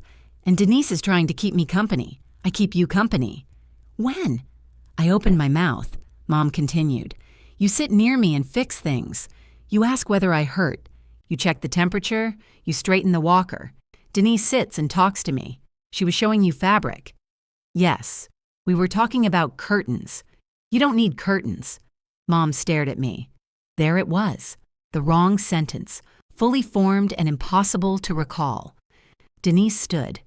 "Mara, I meant you don't need to make that decision today." "I know what you meant," Mom said. "You always know what people need. You have instructions for everything. I asked you what you wanted." "When?" "When I called from North Carolina. Every day. You asked whether the equipment came. You asked what the doctor said. You didn't ask if I was lonely. I knew you were lonely. Knowing isn't asking." The air conditioner dripped into the metal bowl I had placed under the vent. Plink. Denise folded the fabric samples and put them back into her bag. I looked at the medication log. Every dose was recorded. Every exercise. Every pain score Mom had permitted me to write down. There was no space for lonely. "I'm going out," I said. "Where?" Mom asked. "I don't know yet. You just got home." "I'm aware." I went upstairs and packed the uniform first, not because I needed it, because leaving it there felt like giving Denise another chance to take it down. The wooden box went into my duffel, so did my personal papers, laptop, running shoes, and enough clothing for a week. I left the 3 gray bins lined against the wall, still sealed. Denise came to the doorway. "What are you doing?" "Creating space. I didn't tell you to leave. You don't have to. Mom is upset. She says things. So do you. She didn't mean you shouldn't live here. She thought I already didn't. That isn't the same. It is from where I'm standing." Denise stepped into the room. "If you leave now, she'll think you're punishing her. I'll be here tomorrow morning at 8. I'll take her to therapy. I'll handle the air conditioner, prescriptions, and the night doses on Tuesday and Thursday. You made a schedule?" I set limits. She's going to hear punishment. Then translate accurately for once. Mom was in the kitchen when I carried the duffel downstairs. Her hands rested on the walker grips. "Where are you going?" she asked. "An extended stay place off Jefferson. You live here." "I'm not sure any of us agrees about that. I never told you to leave." "No. You let Denise tell everyone I had." Denise came down behind me. "Mara, don't." Mom's face went pale. "So this is revenge?" "No. It feels like it." "I'll be back at 8. Your evening pills are on the table. The air conditioning company is coming between 9 and noon. You're leaving because I said Denise talks to me?" "I'm leaving because I don't know how to be here without becoming useful enough to resent both of you." Neither of them answered. I picked up my boots from beside the door. Mom said my name, but she said it the way people say a word when they want it to stop something without having to ask. I left anyway. At the hotel, the clerk slid a registration card across the counter and asked for my home address. I stood there with the pen in my hand until he looked up. Then I wrote Mom's address because I didn't have another one yet. The room had a kitchenette with 1 fork, 2 spoons, and no knife. A laminated card on the counter promised a home away from home beneath a photograph of a bowl of green apples. My actual room contained no apples. It contained a refrigerator that hummed like an idling truck, a brown bedspread, and a framed picture of a sailboat sailing directly into fog. I set my duffel on the luggage rack. For 6 weeks, I had wanted privacy. Now I had enough of it to hear the wall clock in the bathroom. My phone lit up with Denise's name. "Mom thinks you're not coming tomorrow," I wrote. I said 8. 3 dots appeared, disappeared, then appeared again. "She's upset." I started typing. "So am I." I deleted it. "Tell her 8. Denise responded with a thumbs up. No heart this time. I took the wooden box from my duffel and put it in the top drawer. Then I took it out because motel drawers felt like places where things were forgotten. I placed it on the nightstand beside the clock. The folded grocery bag note was inside, under the coins. "Keep your head down except when it matters." Dad had written it the night before I left for basic training. He'd been drinking a beer at the kitchen table while Mom checked my bag for things I wasn't allowed to take. Denise, who was 25 and already divorced once, had told me the army would shave my head and make me eat powdered eggs. I had believed her about both. The note used to make me think Dad understood exactly who I was. Sitting in the hotel, I wondered if it had only been advice he wished I would outgrow. I called Calvin. He answered. "Did the Locks win?" I moved to a hotel. "That sounds like yes." I chose to leave. "Then why are you whispering?" I looked at the wall. I don't know who's next door. Probably somebody who enjoys hearing strangers argue through drywall. "I'm not arguing." That sounded argumentative. I lay back on the bed. Mom said Denise talks to her and I give instructions. "Do you?" "Yes." "Do you talk to her?" "I use words." "That's not what I asked. You and Denise would enjoy each other." "I doubt that. You said she thinks I'm the tall one." "You are tall. I'm 5'10". That's tall to Denise." He waited. I could hear voices behind him and the hollow slam of a locker. "Are you still at the armory?" I asked. "Finishing equipment records. I finished those. You finished yours." Simmons has listed 3 radios as possibly damp. They were submerged. I considered that a strong possibility. I smiled at the ceiling. Calvin said, "Why'd you leave?" I told them when I would help and what I would handle. They said it sounded like punishment. Does it? Maybe. To them or you? I sat up. "I'm not punishing myself. You're in a room with a brown bedspread instead of your own room. Apparently, it wasn't my room. Still sounds uncomfortable." "Comfort isn't the point. That's usually what you say before volunteering for something nobody wants. I do not. You took inventory outside in a tropical storm because you said the tent was too loud. The generator fumes were making people sick. You slept in a chair for 3 nights, 2. You think correcting the number helps your case?" I opened the nightstand drawer and closed it again. "I'm tired of everyone treating the things I do like they happen automatically," I said. "If I stay at the house, I'll hear every sound. I'll check every pill. I'll fix everything before Denise notices it's broken, and then Mom will tell the neighbors Denise is there for her. So don't." "That's why I left." "No, you left the building. I mean, don't do everything. If I see something that needs doing, I can't pretend I don't. Sure you can. You let Denise burn toast. That was different." "Why?" "Nobody dies from toast. Set the line there. That's not a system." "It could be." I rubbed my eyes. "You're not helpful." "I'm extremely helpful. You just like help better when it arrives as an assignment." There was noise on his end. Somebody asked him about a fuel card. "I have to go," he said. "Eat something with protein. You have one piece of advice. It remains applicable. He hung up. I walked to a convenience store and bought almonds, cheese, and a sandwich that contained turkey in the legal sense. Then I sat on the end of the bed and ate while watching people renovate a farmhouse on television. They removed a wall without discussing whether it was load-bearing. I changed the channel. At 7:58 the next morning, I knocked on Mom's door. My key was in my pocket. I could feel its shape against my leg. Denise opened the door wearing a robe and one sock. "You knocked." "Yes."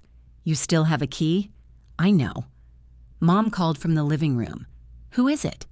Denise looked at me. "The maintenance department." "I heard that," I said. So did she. Mom did not laugh. She sat with a cup of coffee balanced on a tray across her chair. Her hair had been brushed, but she was still in her nightgown. "You're early," she said. "It's 8. You said 8. "Yes. That isn't early, no. The conversation had nowhere to go, so it lay down between us." I checked the medication organizer. The morning compartment was empty. Denise noticed. I gave them to her at 7. "Okay, you don't have to verify." I looked. "That's verifying with your eyes." Mom lifted her coffee. "Can we please not begin?" I put my hands in my pockets. The air conditioning technician arrived at 9:20. The drain line was clogged and the pan had started to overflow. He cleared it, replaced a cracked fitting, and presented an invoice for $289. Mom glanced at the total. "Mara, take care of that, and I'll pay you back." That was how we did everything. I paid. Mom promised to reimburse me. Sometimes she did. Sometimes I found a check tucked beneath a coffee mug 3 months later, unsigned. I looked at Denise. She was sorting fabric samples at the table. "What?" she asked. "We need to decide how house expenses work now." Mom frowned. "They work the way they've always worked, but the living arrangement is changing. You said this wasn't about money. It isn't only about money." Denise put down a square of striped fabric. "I can't pay half of a repair on a house I don't own. I don't own it either. You've lived here 4 years and paid for every repair." Mom's face reddened. "Nobody asked you to do that." The roof was leaking through a light fixture. It didn't require a formal invitation. The technician stood beside us holding his tablet and wishing himself dead. I took out my credit card and paid. Then I placed the invoice on the table between Mom and Denise. This is the last time we do it without discussing it first. Mom stared at me. "You're going to let things break?" "No, I'm going to stop being the only person who notices the bill after they're fixed." Denise's voice sharpened. "You know I can't afford that right now. Then we make a plan. You mean a spreadsheet. I mean a conversation where everybody knows what things cost. The technician gave me the receipt. Drain line should be good now." "Thank you." He left so quickly he forgot one of his shoe covers. I found it in the hallway after his van was gone. Mom said, "You never used to make me feel bad about money." "I'm not trying to." "Well, you are." I folded the receipt. "I'm taking you to therapy at 10:30. "I know my schedule." "Good." She looked toward the front window. I drove her in my truck because it was easier for her to get into than Denise's car. She refused help with the seatbelt, then got the strap twisted behind her shoulder and let me fix it without speaking. Halfway to Bayview, she said, "The hotel is foolish. It's temporary. How much does it cost? Less than the air conditioner. That isn't funny. It wasn't meant to be. You can stay in your room. With Denise? She can sleep on the couch. That arrangement lasted 1 night. She told me you gave her closet space. I gave her 12 inches. Then you worked it out. We negotiated a border. Mom watched traffic through the window. I don't want you gone. You didn't want me there either. I didn't want you taking over." "What does that mean specifically? You came in and questioned everything Denise had done. She was removing me from the house." "I mean, after that." "The table blocked the walker. The grab bar was unsafe. She replaced it. I replaced it. She picked it. I laughed once." Mom's head turned. "What?" "Nothing. You hate that she helped." "I hate that picking from 3 photographs counts more than putting it into the wall. You always keep score." "I installed the scoreboard too." She looked away, but I saw the corner of her mouth move. At therapy, she walked farther than she had Wednesday. She made a full turn without crossing her feet and sat down under control. Janelle said, "That was excellent." Mom looked at me. I said, "It was." "With my face?" I added. She rolled her eyes, but some of the coldness left her. Back at the house, Denise stood in the doorway holding her car keys. "I need to leave for a consultation," she said. "Can you stay until 4?" "No." Both women stared at me. "I said I'd handle therapy," I continued. "I have errands." "What errands?" Mom asked. "Mine." Denise lowered her voice. "I wouldn't ask if I didn't need to." "I know. My client can only meet today." "Then go. Mom can be alone for 2 hours if her phone and walker are close." Mom straightened. "Of course I can." Denise looked at her, then at me. "What if she needs the bathroom?" "I can go to the bathroom," Mom said. "You needed help yesterday." "I'll wait." "No," I said. "You won't hold it for 2 hours. If you need help, call me. I'll be 10 minutes away." Denise's mouth tightened. "So you'll come if she calls but won't stay?" "Yes, that makes no sense. It makes the difference visible." Mom's face changed. There it was again, punishment. I set her phone, water, and walker within reach. Then I left before guilt turned visibility back into automatic duty. At the hotel that night, Denise called at 9. I answered on the 3rd ring. "What happened?" "Nothing happened." "Then why are you calling?" "Mom wants to talk to you." There was a rustle, then Mom's voice. "Did you eat?" "Yes." "What?" "A hamburger." "From where?" "The place near the hotel. You don't even like their pickles." "I took them off." She was quiet. Then she asked, "Are you coming home?" I looked at the sailboat disappearing into fog. "I'll be there at 8. "That isn't what I asked." "I know." Her breath caught, almost a sigh. "I don't like your room empty," she said. I closed my eyes. "It wasn't empty when I left." "No," she said softly. "I suppose it wasn't." I heard Denise in the background say, "Give me the phone." Mom said, "Why?" "Because you're making yourself upset." "Oh, I'm not upset."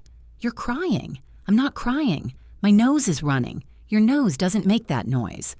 "Good night, Mara," Mom said quickly. "Good night." Denise got the phone before the call ended. "She's tired." "So are you." "I'm fine." "You sound terrible." "Thank you. I meant tired." "I know what you meant." Mom called from behind her. She always knows what people mean. Denise lowered her voice. 8? 8. She hung up. I put my phone face down, then spent an hour looking at apartment listings. Not because I had decided anything. Looking was a form of measuring. Square footage, distance to the armory, whether utilities were included, whether the phrase cozy meant the refrigerator touched the bed. One place was 12 minutes from work and had a balcony large enough for a chair. Another was cheaper but described the laundry room as a community building opportunity. A third showed 4 photographs of the lobby and none of the apartment. I saved the one with the balcony. At 7:59, I knocked. Nobody answered. I waited, then used my key. The living room looked as if a small, selective storm had passed through. A blanket trailed from the couch. 2 water glasses sat on the floor. Mom's walker had a dish towel hanging from one side and Denise's bra hanging from the other. I removed the bra. "Don't touch that," Denise said. She stood in the hallway wearing the same clothes she had worn the day before. It was on the walker. "I know where it was."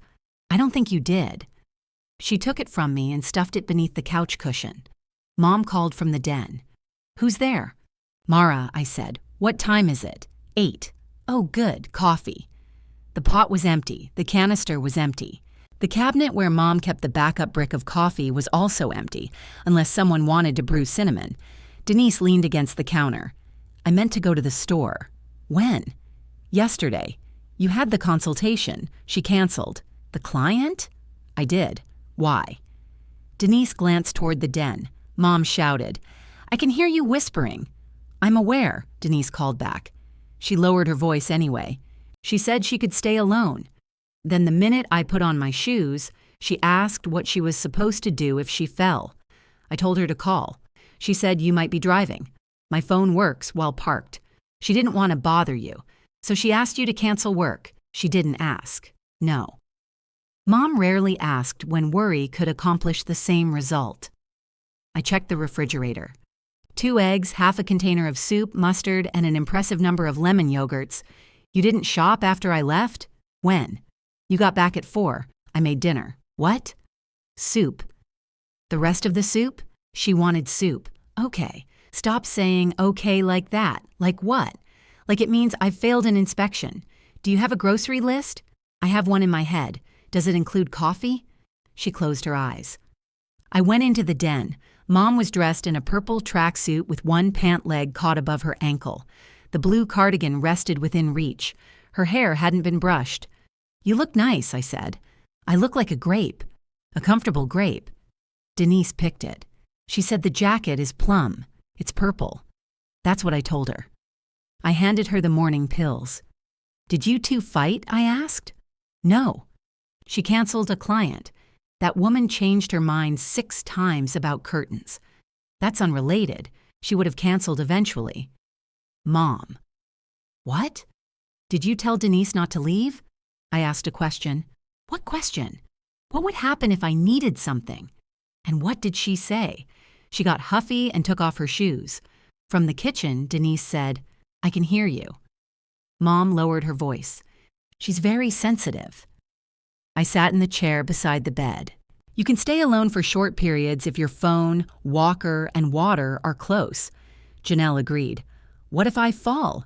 You call emergency services, then one of us. Which one? Whichever one is available. How will I know? We can write it down. She made a face. Or I can tattoo it on Denise. That got a smile. I don't like this, Mom said. Being alone, being scheduled. You were scheduled before. You just didn't see it. Denise was here, and now she needs groceries and work. I told her she could go. After she took off her shoes? Mom picked at a thread on her sleeve. I knelt and fixed the caught pant leg. She gave up her apartment for me, Mom said. Not yet. She's going to. She also can't afford the new rent. Mom's eyes sharpened. She told you that? Yes. She didn't tell me. She may not want you to think she's staying because she needs something. Does she? Everybody needs something. And what do you need? The question was so direct, I almost looked behind me. A place to live would be useful. You have one. I have one until 11 tomorrow morning. Then I have to pay for another week. Mara, I'm looking at apartments. Her hand closed around the cardigan. So you are leaving. You already planned for me to. I thought you wanted to. I wanted you to ask. I shouldn't have to beg my daughter to stay in my house. I shouldn't have to come home early to stop my sister from changing the locks. Mom looked away. The silence stayed between us until Denise entered carrying a mug. I found instant coffee, she said. Where? I asked. Behind the flower. That expired in 2019. It's coffee. It was born expired. Mom took one sip and pushed it away. This tastes like a pencil. I'll go to the store, Denise said. You have a call at 9, I reminded her. She stared at me. How do you know? You wrote it on the calendar. I can do both. No, you can't. There was the sentence again. Denise put the mug down too hard. Coffee jumped onto the tray. I have managed my life for 51 years. I'm not saying you can't shop. You're saying I can't shop and make a phone call in the same hour. Not if you have to drive to the store, buy a week of groceries, drive home, put them away, and prepare for the call. I can take the call from the car. Mom said, You hate doing that. Denise turned on her. Whose side are you on? Mom's face closed. The question hung there, ugly and familiar. Denise saw it. I didn't mean, yes, you did, Mom said. I'm tired. So am I. I picked up the spilled coffee tray and carried it out. Denise followed me. Don't walk away with the evidence. It's instant coffee, not evidence. She kept me up all night. Mom shouted, I heard that. I know, Denise shouted back. She gripped the edge of the counter. At midnight, she wanted the bathroom. At 1, she thought she heard somebody at the back door. At 2, she wanted to know if I'd moved the blue cardigan. At 4, she needed the bathroom again. Then she got mad because I looked tired. You're describing nighttime assistance. I know what I'm describing. You put D beside it. I thought she would sleep. Why? Because she slept at Bayview. She had staff checking on her. She told me she slept. She also told you instant coffee was acceptable. Denise covered her face with both hands. I set down the tray. You can sleep for 2 hours, I said. I'll shop after I help Mom with exercises. I don't want charity. It's the coverage I said I would provide. You didn't say today. I'm saying it now. She looked through her fingers. Can you make the call at 9 too? No. Her hands dropped. It was a joke, was it? No. That answer came with a small, unwilling laugh. She took the phone call from the porch while I stood beside Mom during her exercises. Mom complained about every repetition. I counted only when she lost track. At 10, Denise went upstairs and slept. Mom and I made a grocery list. She dictated by category, then rejected my order because produce should come before dairy, even if the dairy aisle came first. At the store, I bought enough for 3 days. Not a week. 3 days. The distinction mattered to me, though the cashier did not appear moved. I brought everything inside and left the receipt on the counter. Mom reached for her purse. No, I said. We'll divide groceries at the end of the week. I can afford food, I know. Then let me pay. You can. After we all see the total, you're making a point. Yes, at least you admit it. Denise slept until noon. When she came downstairs, her face had pillow creases and her hair looked electrically charged. Why is there only 1 package of coffee? She asked. Because it lasts longer than 3 days. You bought groceries for 3 days? Yes. That's inefficient. I stared at her. She stared back. Mom began laughing from the living room. The laugh spread. Denise dropped into a kitchen chair, laughing so hard she had to put her head down. I leaned against the refrigerator and tried not to join them. I failed. For the next several days, we practiced not saving one another too quickly. Denise missed an evening medication alarm and caught it herself 7 minutes later. I said nothing. I forgot to put Mom's good tweezers in her bathroom bag for an appointment. Denise drove back for them without announcing that civilization had collapsed. Mom stayed alone for 45 minutes, then an hour. The first time, she called me twice and Denise 3 times. The second time, she called nobody and was furious that neither of us praised her correctly. I kept the hotel room. The apartment with the balcony had a viewing on Saturday. I scheduled it for 11 during Denise's agreed time at the house. I was halfway through the empty unit when my phone rang. The place smelled like fresh paint and somebody else's cooking. The balcony overlooked a parking lot, not the trees suggested by the photograph, but it fit 1 chair. Denise's name filled the screen. I answered. Is Mom safe? Yes. Are you safe? Yes. Then what happened? Why do you always start with casualties? Because it speeds things up. She lowered her voice. Mom won't do her exercises. That isn't an emergency. She says her hip hurts. How much? 5. Did she take the pain medicine? Yes. Then let her rest 20 minutes and try again. She told me to stop ordering her around. I looked through the sliding door at my reflection in the glass. Welcome to command, I said. This isn't funny, it's a little funny. Where are you? Looking at an apartment. There was silence. Then Denise said, You're really moving. I'm considering it. You didn't tell me. I'm telling you. What am I supposed to do with the upstairs room? The leasing agent stood near the kitchen, pretending not to listen. I turned toward the balcony. Nothing. It's not yours. I meant if it's empty. It won't be empty yet. I have a friend who needs a place for a few months. She could pay Mom something. No, you don't get to decide. Neither do you. Mom might like the extra money. Ask her after I've moved, not before. Denise exhaled. Fine. Who's the friend? Tessa.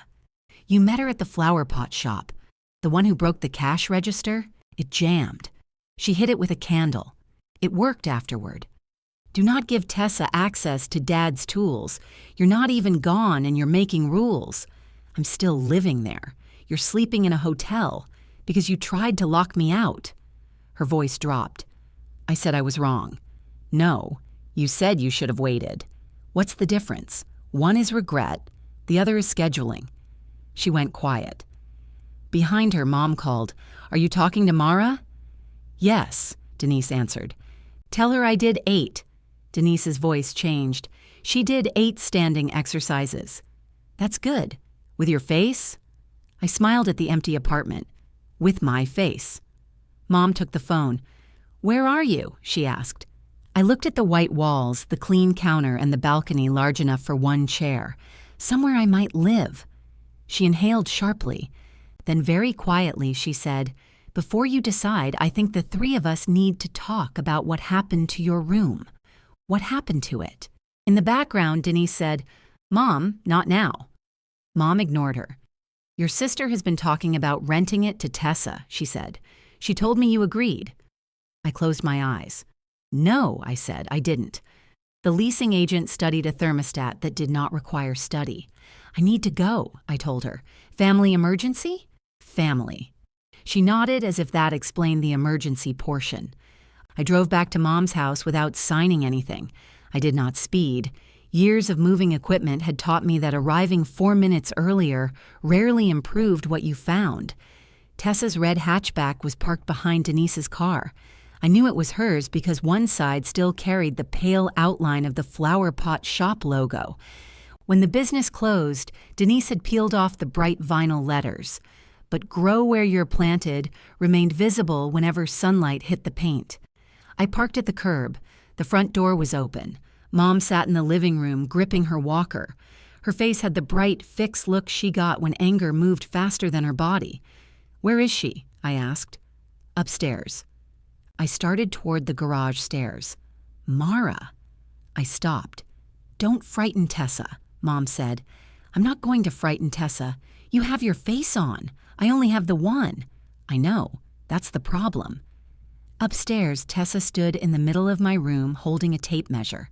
She was a small woman with red glasses and a mass of gray curls pinned on top of her head. I remembered her from the flower pot shop, though I had apparently blamed her for damage caused by a jammed cash register. A candle had been involved.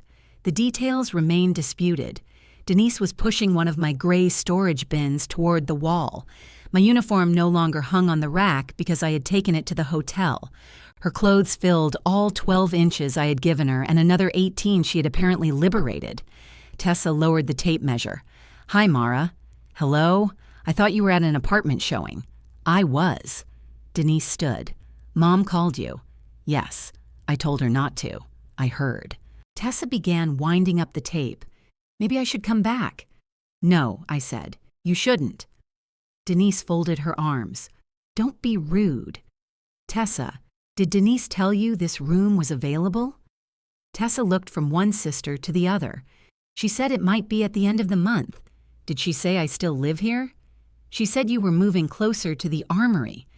I looked at an apartment. She told me you'd found one. Denise stepped between us. I said she was finding one. Those are different tenses. "Oh, stop." Tessa put the tape measure in her purse. "For what it's worth, I haven't decided anything. I wanted to see whether my bed would fit." "It won't," I said. Denise glared. "You don't know the size of her bed.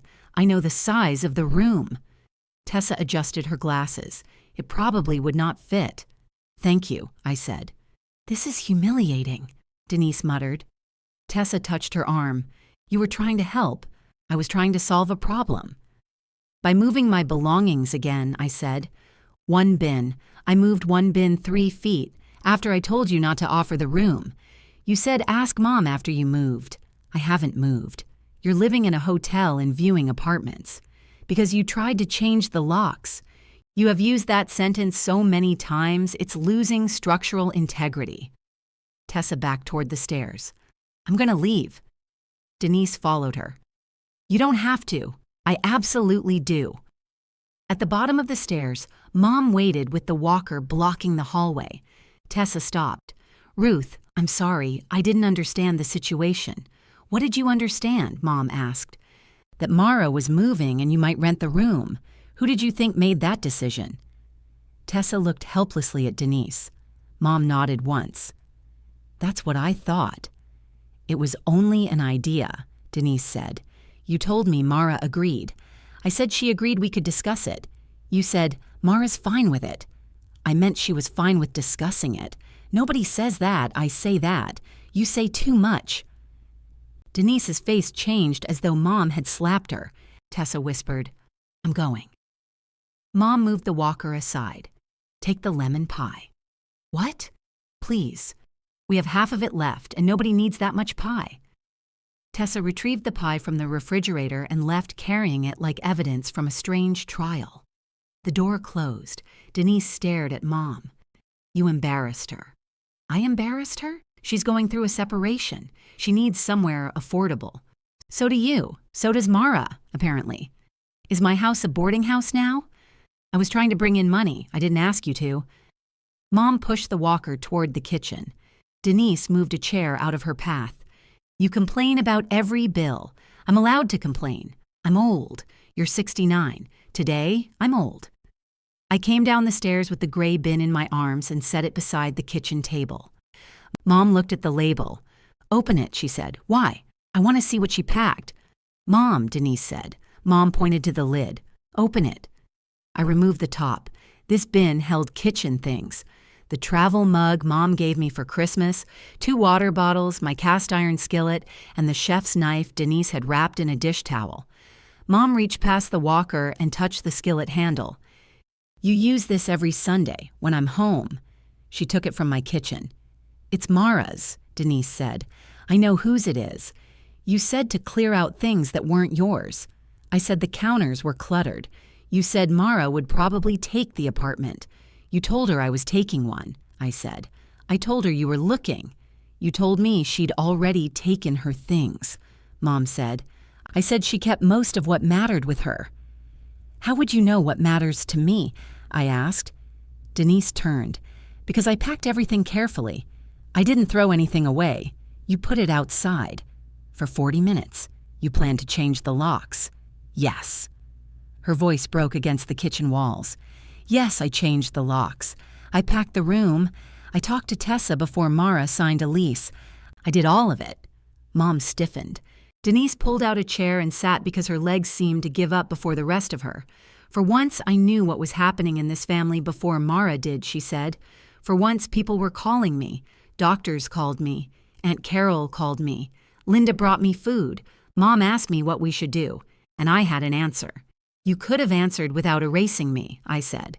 I wasn't erasing you. You removed my photograph because every person who came in stared at it and asked when the soldier was coming home. Service member, I said automatically. Denise laughed, but no humor came with it. There, that. You always have the correct word, the correct tool, the correct form.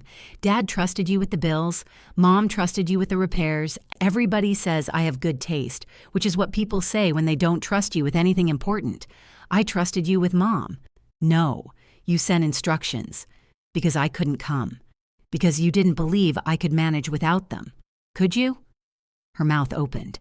Mom said, Mara. No. She wants to say I make her feel incompetent while I'm paying the bills, installing the rails, arranging the equipment, and then getting told she's the one who's here. She wants the room because I had it. She wants this house to prove staying nearby counts more than leaving. It does count, Denise said. I know it counts. Not the way your uniform counts. When you leave, people call it duty. When I stay, they call me available. The words silenced me. Denise's eyes were red now, her makeup breaking at the corners. I sat with Dad that night, she said. I sat with Mom after surgery. I slept on that couch while you were coordinating trucks, and somehow you still came home as the responsible one. You tried to lock me out. Because if you walked through that door, everything would become yours again. The decisions, the gratitude, the emergency. Gratitude? I looked at Mom. Is that what you think happened? Mom sat very still. The birds on her phone began chirping. None of us moved. The alarm kept going until it stopped by itself. Mom looked down at the walker, then pushed herself upright. Your medication, I said. I know. She took the pills from the organizer, swallowed them with water, and put the glass down. Both of you give me your keys. Denise frowned. What? Every key to this house. Mom, you need to sit. I'm already standing. She turned the walker toward the front door. "Where are you going?" I asked. "To the porch. Apparently that's where this family makes decisions." We followed her outside. The heat had settled over the yard. The welcome home balloon remained tied to the railing, half deflated and bumping softly against the brick. Mom sat in the porch chair. She held out her hand. Denise gave her a ring with the front, back, shed, and garage keys. I took my front door key from my pocket and laid it on top. "The spare," Mom said. "It's in the junk drawer," I told her. Denise went inside and brought it back. Mom separated the keys slowly. "This is my house," she said. "Not because I love one of you more, not because one stayed and one left, because your father and I bought it, and I'm still alive." Neither of us spoke. "Denise, you do not rent a room. You do not pack Mara's things. You do not remove her photograph, her boots, her pan, or anything else because you're afraid I'll choose her." Denise looked toward the yard. "Mara, you do not pay for something and then act like nobody else can have an opinion. You do not make yourself necessary and call it the same thing as asking what I want." I stared at the faded porch boards. Mom placed the front door key with the shallow nick in Denise's palm. Then she gave me my key. "You both have access," she said. "Neither of you owns access to me." She closed our fingers over the keys.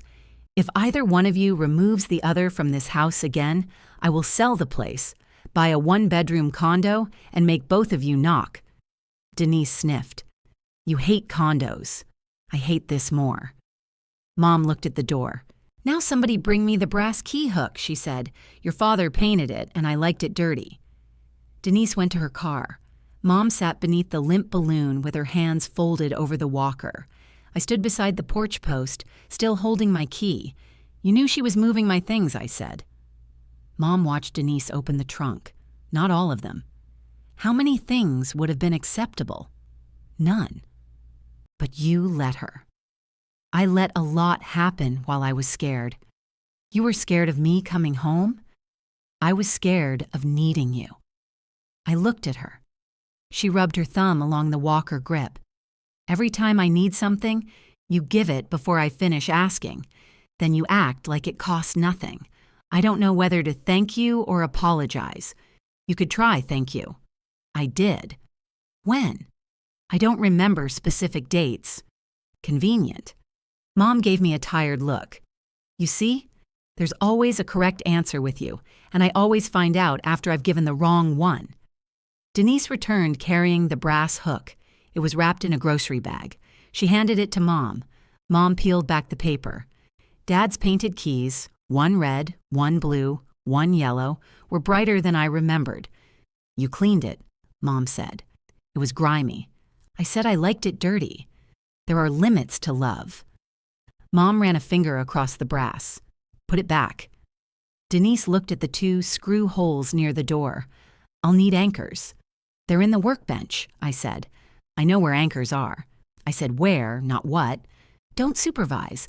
I'm standing on the porch. I can feel you doing it from there." She went inside. Mom looked at me. "Let her hang it. I am. With her own level." I didn't say anything. You thought loudly. Denise found the anchors, a screwdriver, and Dad's old bubble level. She held the hook against the wall, marked the holes, then began turning the first screw. It went in crooked. I watched. She stopped and looked over her shoulder. "Well?" "Well, what?" "You're making a face. I only have, if you finish that sentence, I will change the locks again." Mom laughed from the porch. Denise removed the screw, adjusted the anchor, and tried again. The hook ended up level. She hung the shed key and the tiny workbench key from it, then stepped back. "Happy?" she asked. "Yes," Mom said. Denise looked at me. "It's level. Try to contain your admiration." Mom came back inside and parked the walker beside her chair. "Bring the bins down," she said. "Why?" I asked. "Because Denise is putting everything back." "No." Both of them looked at me. Mom frowned. "They're your things. They can stay packed." Denise's expression went cautious. "Are you taking the apartment?" "I haven't decided. You came home from the viewing like the house was on fire." Tessa was measuring my room. She measured one wall. I'm not discussing the tape measure again. Mom patted the couch cushion. Sit down. I'm fine. Of course you are. Sit. I sat. Denise lowered herself into the chair across from us. Nobody chose Mom's chair. Some customs survive open warfare. Mom looked from one daughter to the other. I owe both of you an apology. Denise began. You don't. Be quiet. I've had a speech prepared for 11 seconds. Denise closed her mouth. Mom took a breath. I let the two of you turn helping me into a contest because it meant I never had to admit how much help I needed. When Mara was here, I let her do the bills and repairs and all the things your father used to do. When she left, I complained to Denise that you were gone. She looked at me. I said you always chose service first. That wasn't fair. It wasn't entirely false. No, but I said it because Denise agreed with me. Then when Denise got overwhelmed, I told her you would know what to do. I made each of you feel like the other one had the part I actually valued. Denise stared at the carpet. Mom continued, Mara, you paid for things I should have paid for. I accepted because it was easier than arguing.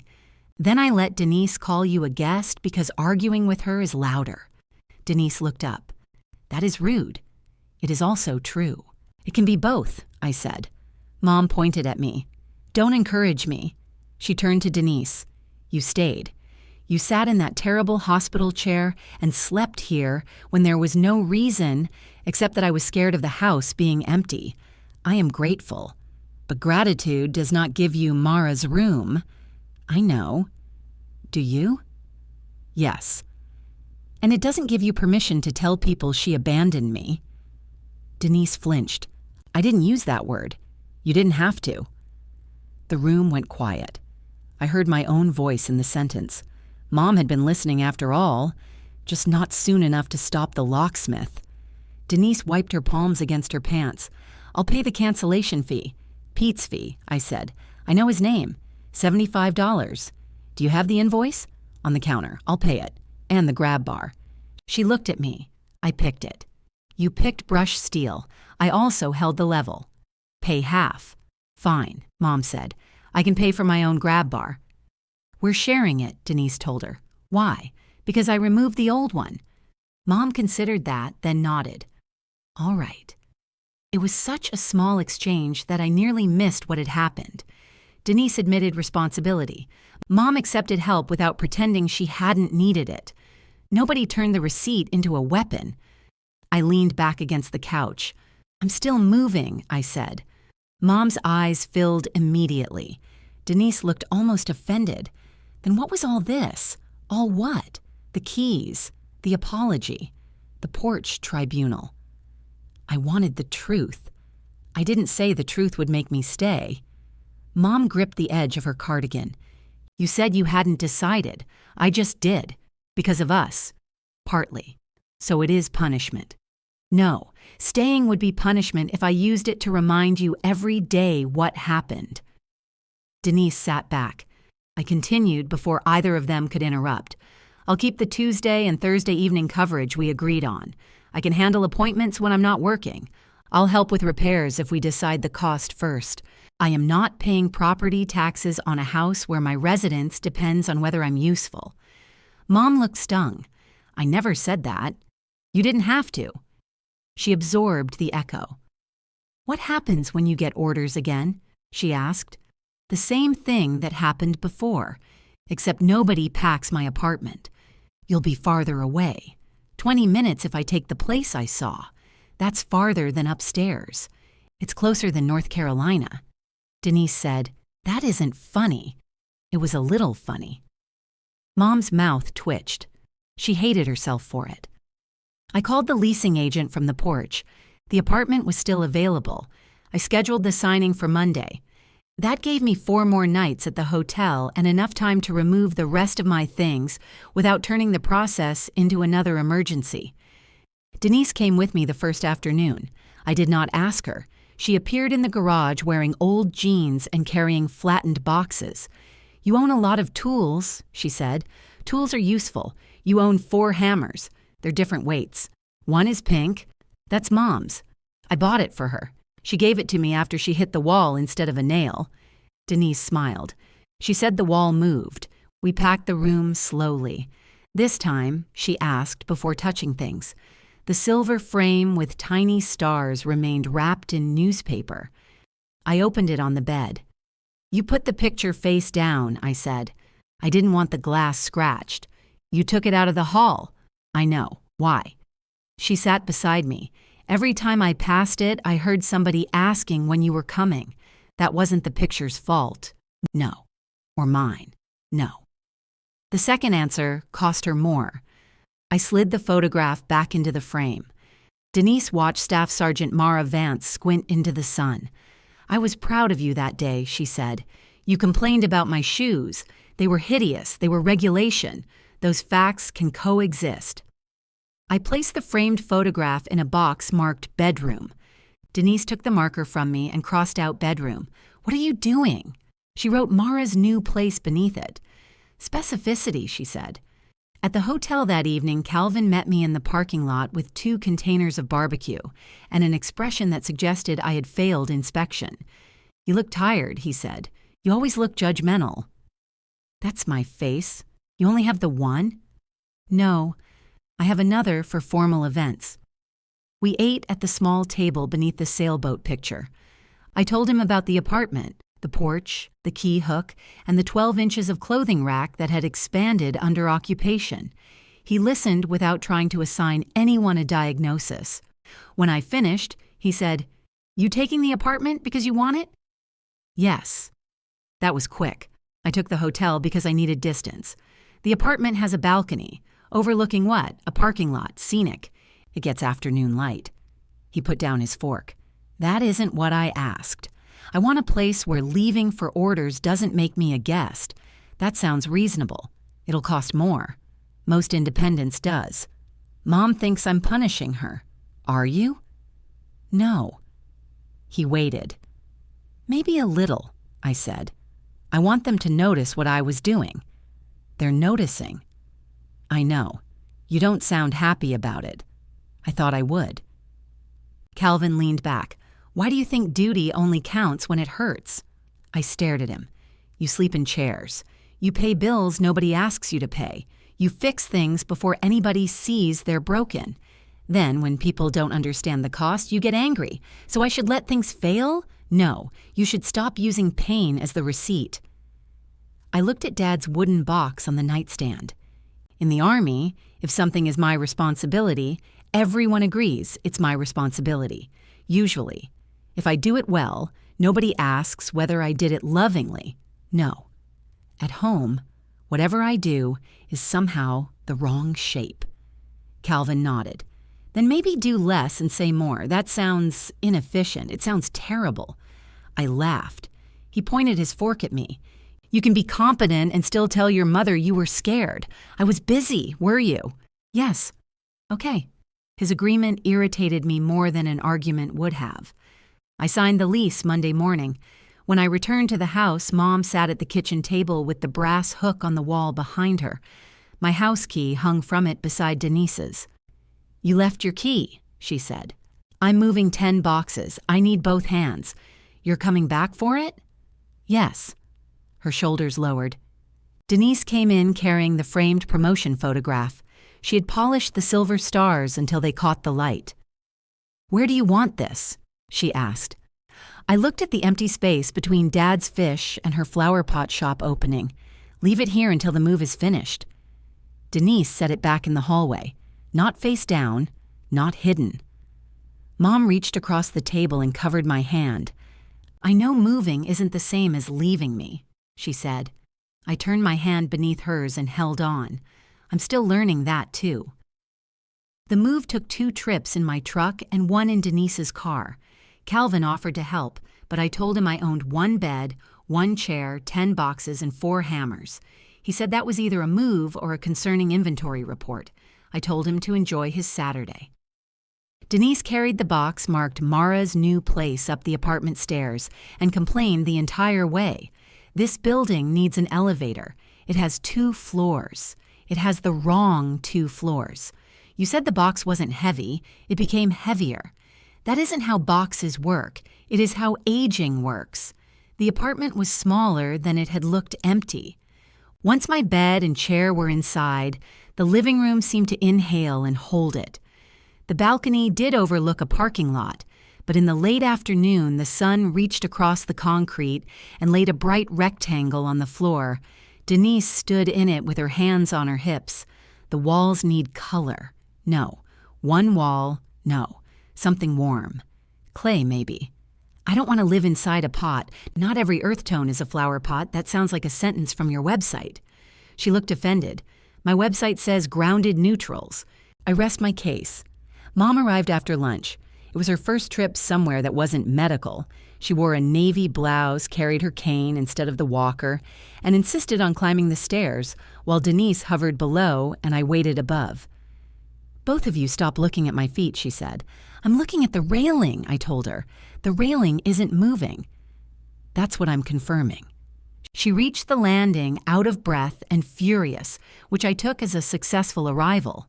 Inside, she inspected the bathroom, opened the refrigerator, and tested the chair as if I were renting the apartment to her. "You need curtains," she said. Denise pointed at me. "Thank you. I have blinds." "Blinds are not curtains," they said together. I put the silver-framed promotion photograph on a narrow shelf near the balcony door. Dad and his striped base remained in Mom's hallway. Denise's flower pot photograph stayed there too. I didn't want my picture restored to prove anything. It belonged where I could see it without wondering who had permission to remove it. Mom stood in front of it. "I always liked this one. You told me my hat was crooked. It was. It wasn't.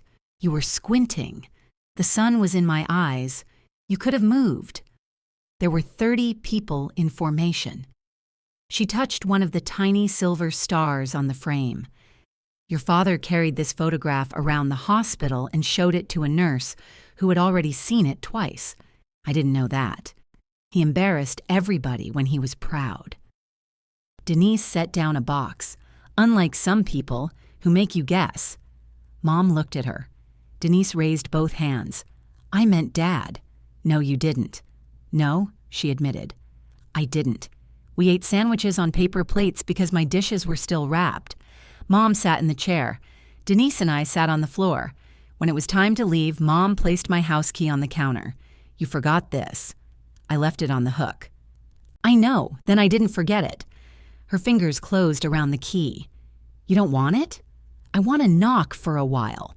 "You shouldn't have to knock at your mother's house." "No, I shouldn't have to. That's why choosing to is different." She did not like the answer. She put the key in her purse rather than take it home, as though proximity might change my mind. The first Tuesday evening, I arrived at 6 with groceries for dinner and no tools. That was intentional. A hinge squeaked when I opened the door. The edge of the living room rug had curled enough to catch a shoe. The porch light flickered twice. I noticed all 3 and fixed none of them. The effort made my shoulders ache. Mom sat in her chair watching a cooking show. Denise had left for a consultation and would be home by 9. "How's the pain?" I asked. 2. I sat on the couch. Mom waited. I waited. "You're not going to check the pills?" she asked. "Did you take them?" "Yes." "Then no. You could check." "I believe you." "That seems reckless." We watched a man make pasta from scratch. He used 5 eggs and called the process simple. After several minutes, I said, "Were you lonely when I was in North Carolina?" Mom turned down the television. "Yes." I should have asked. "You called every day. I asked about everything except that. You were busy." I was also scared. Her eyes moved to my face. Denise said, "Your father wanted to know whether I was scared when he was dying." I continued. "I was. I thought saying it would make things worse. For whom? I don't know." Mom picked at the cuff of her cardigan. The stain was gone, but the fabric there had faded. "I was angry when you couldn't come after I fell," she said. "I knew it wasn't fair. I was still angry. You could have told me. I told Denise. I noticed. She agreed too fast. She does that, so do you. Just in the opposite direction." I smiled despite myself. Mom leaned back. I let her say things about you because correcting her would have meant admitting I wanted you home. Then you would have tried harder to come, and if you still couldn't, I would have felt worse. So you decided I didn't want to. It was easier. For you. Yes.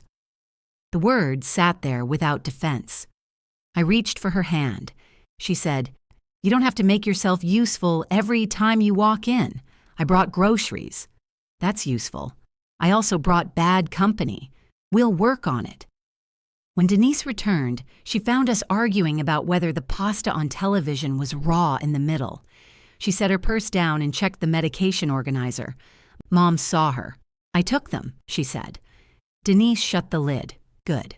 With your face," I added. Denise made a face at me. We were not fixed. We became more accurate.